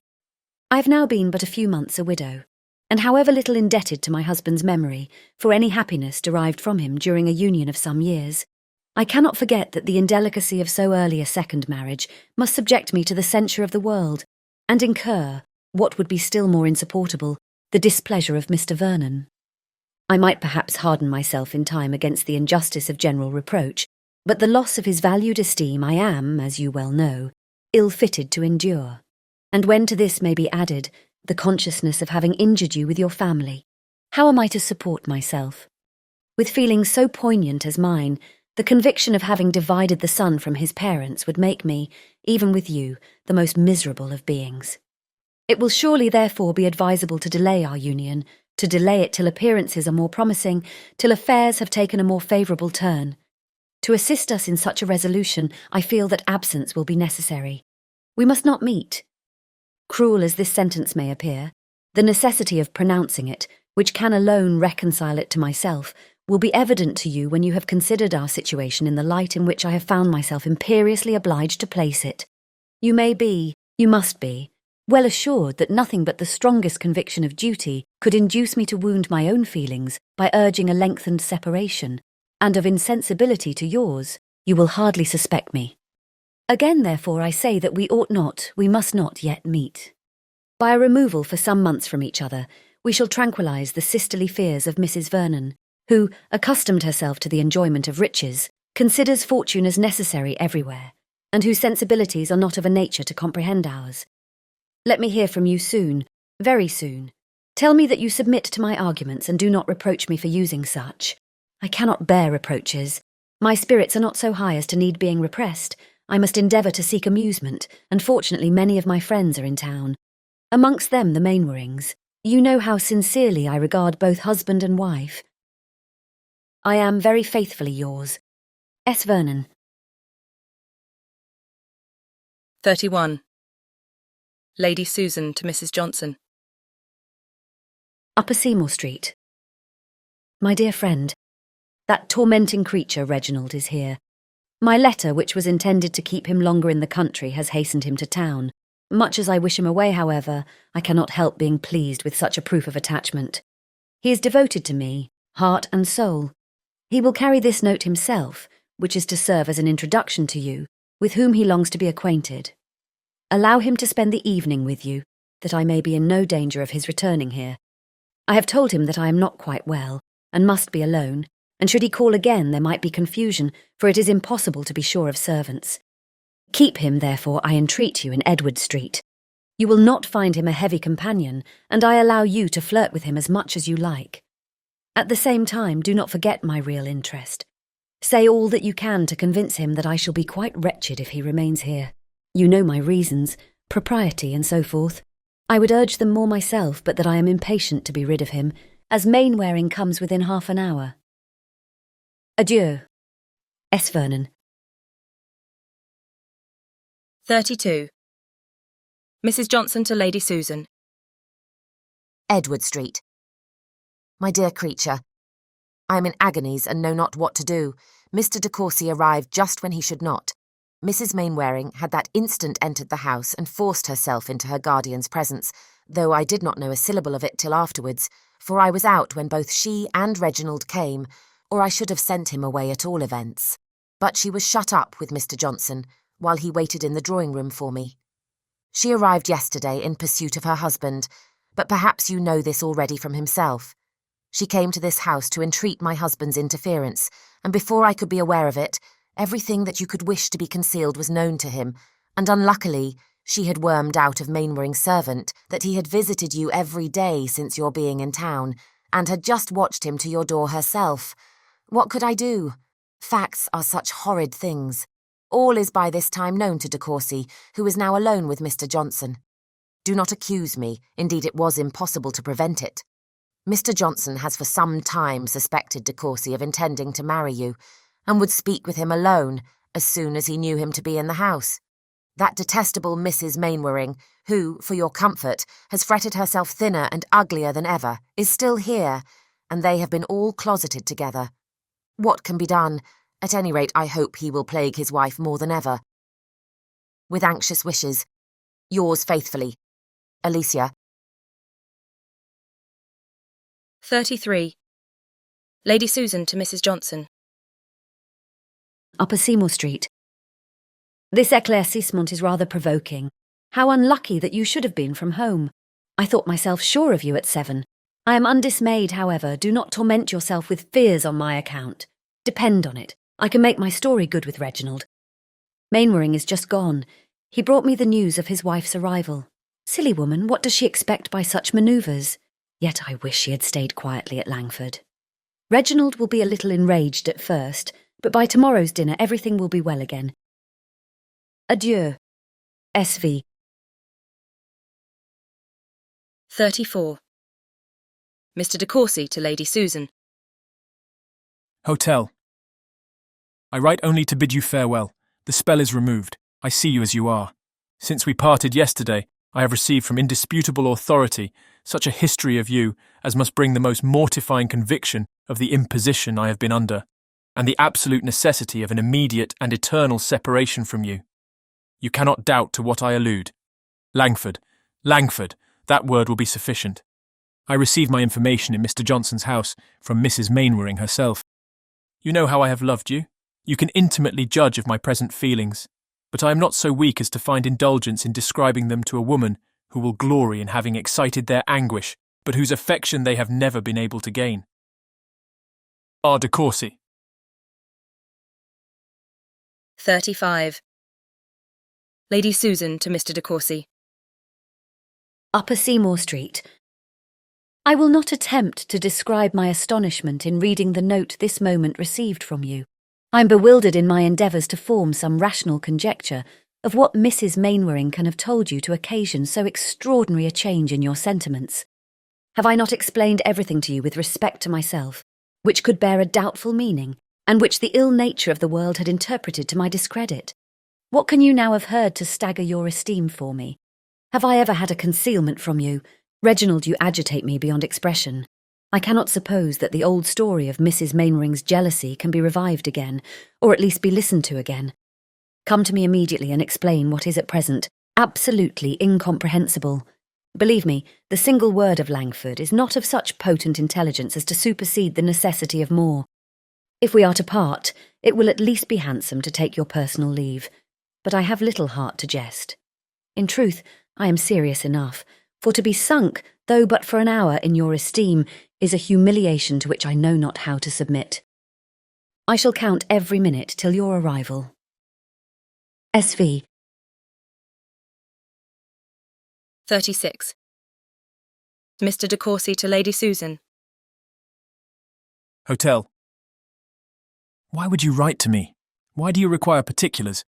But since it must be so, I am obliged to declare that all the accounts of your misconduct during the life, and since the death of Mr. Vernon which had reached me, in common with the world in general and gained my entire belief before I saw you, but which you, by the exertion of your perverted abilities, had made me resolve to disallow, have been unanswerably proved to me. Nay more, I am assured that a connection, of which I had never before entertained a thought, has for some time existed, and still continues to exist, between you and the man whose family you robbed of its peace in return for the hospitality with which you were received into it. That you have corresponded with him ever since your leaving Langford, not with his wife, but with him, and that he now visits you every day. Can you deny it? And all this at the time when I was an encouraged, an accepted lover. From what have I not escaped? I have only to be grateful. Far from me be all complaint, every sigh of regret. My own folly had endangered me. My preservation I owe to the kindness, the integrity of another. But the unfortunate Mrs. Mainwaring, whose agonies while she related the past seemed to threaten her reason, how is she to be consoled? After such a discovery as this, you will scarcely affect further wonder at my meaning in bidding you adieu. My understanding is at length restored, and teaches no less to abhor the artifices which had subdued me, than to despise myself for the weakness on which their strength was founded. R. de Courcy. 37. Lady Susan to Mr. de Courcy. Upper Seymour Street. I am satisfied and will trouble you no more when these few lines are dismissed. The engagement which you were eager to form a fortnight ago is no longer compatible with your views, and I rejoice to find that the prudent advice of your parents has not been given in vain. Your restoration to peace will, I doubt not, speedily follow this act of filial obedience, and I flatter myself with the hope of surviving my share in this disappointment. S.V. 38. Mrs. Johnson to Lady Susan Vernon. Edward Street. I am grieved, though I cannot be astonished at your rupture with Mr. de Courcy. He has just informed Mr. Johnson of it by letter. He leaves London, he says, today. Be assured that I partake in all your feelings, and do not be angry if I say that our intercourse, even by letter, must soon be given up. It makes me miserable, but Mr. Johnson vows that if I persist in the connection, he will settle in the country for the rest of his life, and you know it is impossible to submit to such an extremity while any other alternative remains. You have heard, of course, that the Mainwarings are to part, and I'm afraid Mrs. M. will come home to us again, but she is still so fond of her husband, and frets so much about him, that perhaps she may not live long. Miss Mainwaring is just come to town to be with her aunt, and they say that she declares she will have Sir James Martin before she leaves London again. If I were you, I would certainly get him myself. I'd almost forgot to give you my opinion of Mr. de Courcy. I'm really delighted with him.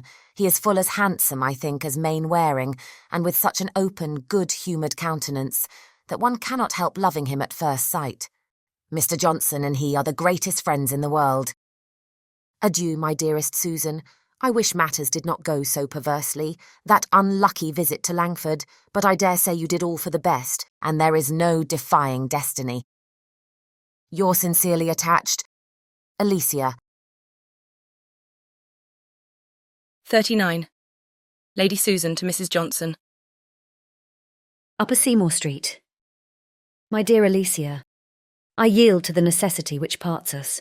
Under such circumstances you could not act otherwise. Our friendship cannot be impaired by it, and in happier times, when your situation is as independent as mine, it will unite us again in the same intimacy as ever. For this I shall impatiently wait, and meanwhile can safely assure you that I never was more at ease, or better satisfied with myself and everything about me than at the present hour. Your husband I abhor, Reginald I despise, and I am secure of never seeing either again. Have I not reason to rejoice? Mainwaring is more devoted to me than ever, and were we at liberty, I doubt if I could resist even matrimony offered by him. This event, if his wife live with you, it may be in your power to hasten. The violence of her feelings, which must wear her out, may be easily kept in irritation. I rely on your friendship for this. I am now satisfied that I never could have brought myself to marry Reginald, and am equally determined that Frederica never shall. Tomorrow I shall fetch her from Churchill, and let Maria Mainwaring tremble for the consequence. Frederica shall be Sir James's wife before she quits my house, and she may whimper, and the Vernons may storm, I regard them not. I am tired of submitting my will to the caprices of others, of resigning my own judgment in deference to those to whom I owe no duty, and for whom I feel no respect. I have given up too much, have been too easily worked on, but Frederica shall now feel the difference. Adieu, dearest of friends. May the next gouty attack be more favourable, and may you always regard me as unalterably yours. S. Vernon. 40. Lady de Courcy to Mrs. Vernon. My dear Catherine, I have charming news for you, and if I had not sent off my letter this morning, you might have been spared the vexation of knowing of Reginald's being gone to London, for he is returned. Reginald is returned, not to ask our consent to his marrying Lady Susan, but to tell us they are parted forever. He has been only an hour in the house, and I have not been able to learn particulars, for he is so very low that I have not the heart to ask questions, but I hope we shall soon know all. This is the most joyful hour he has ever given us since the day of his birth. Nothing is wanting but to have you here, and it is our particular wish and entreaty that you would come to us as soon as you can. You have owed us a visit many long weeks. I hope nothing will make it inconvenient to Mr. Vernon. And pray bring all my grandchildren, and your dear niece is included, of course. I long to see her. It has been a sad, heavy winter hitherto, without Reginald, and seeing nobody from Churchill. I never found the season so dreary before, but this happy meeting will make us young again.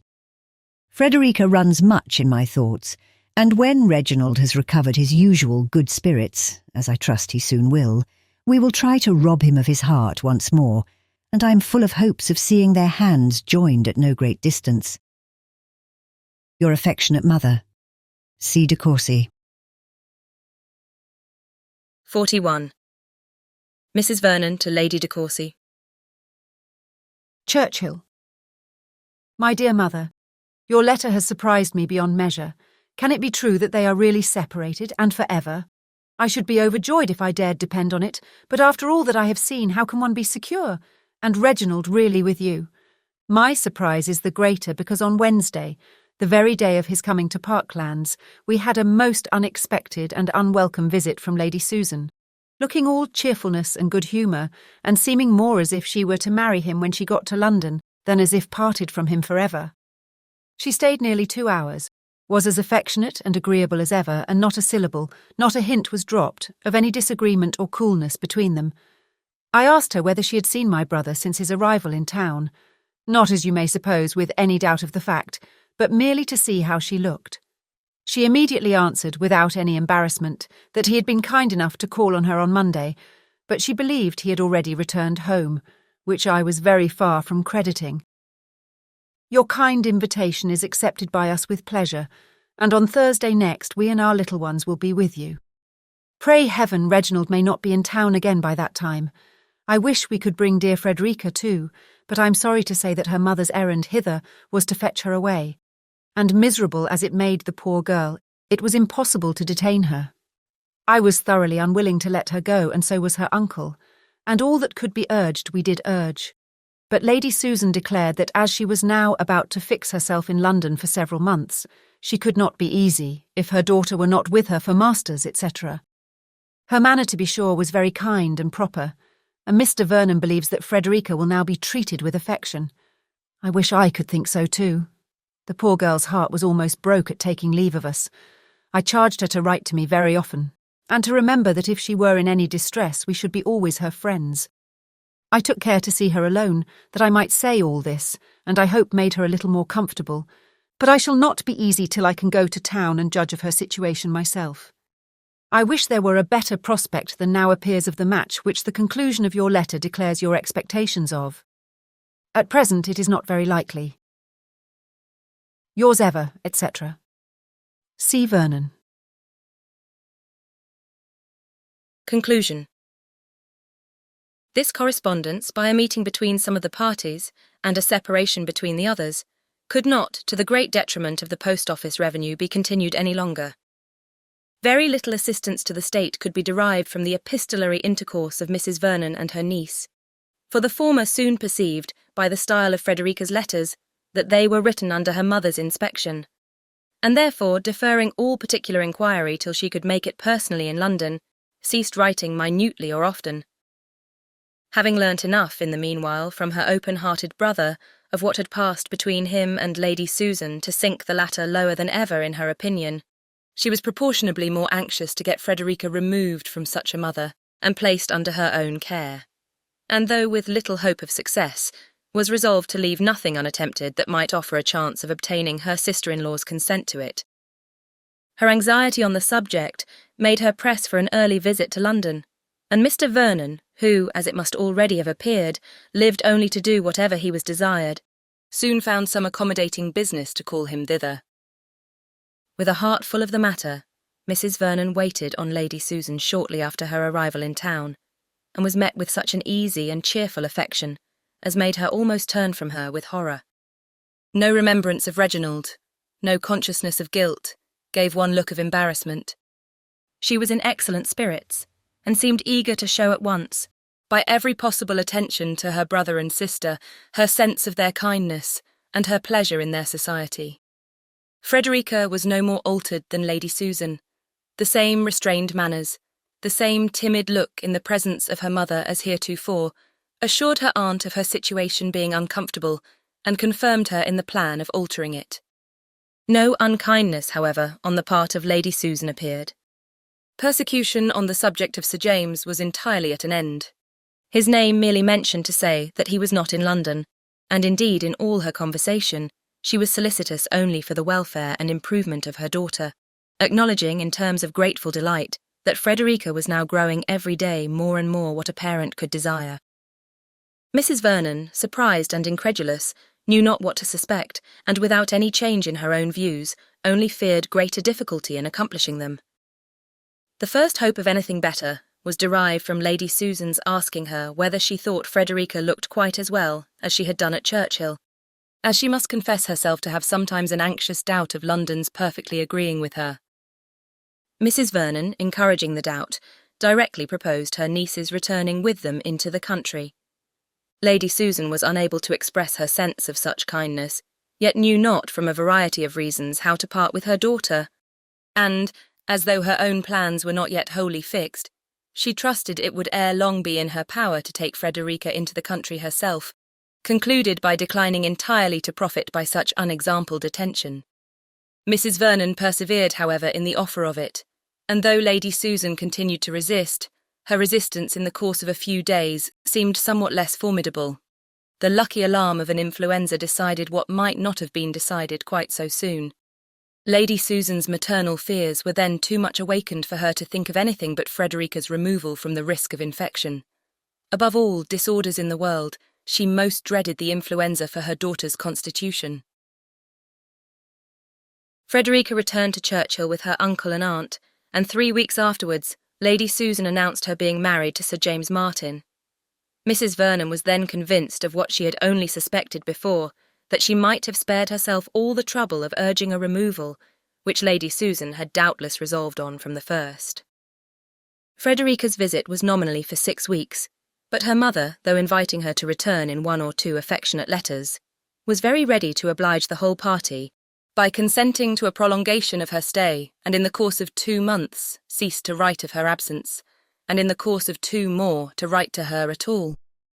Frederica was therefore fixed in the family of her uncle and aunt till such time as Reginald de Courcy could be talked, flattered, and finessed into an affection for her, which, allowing leisure for the conquest of his attachment to her mother, for his abjuring all future attachments and detesting the sex, might be reasonably looked for in the course of a 12-month.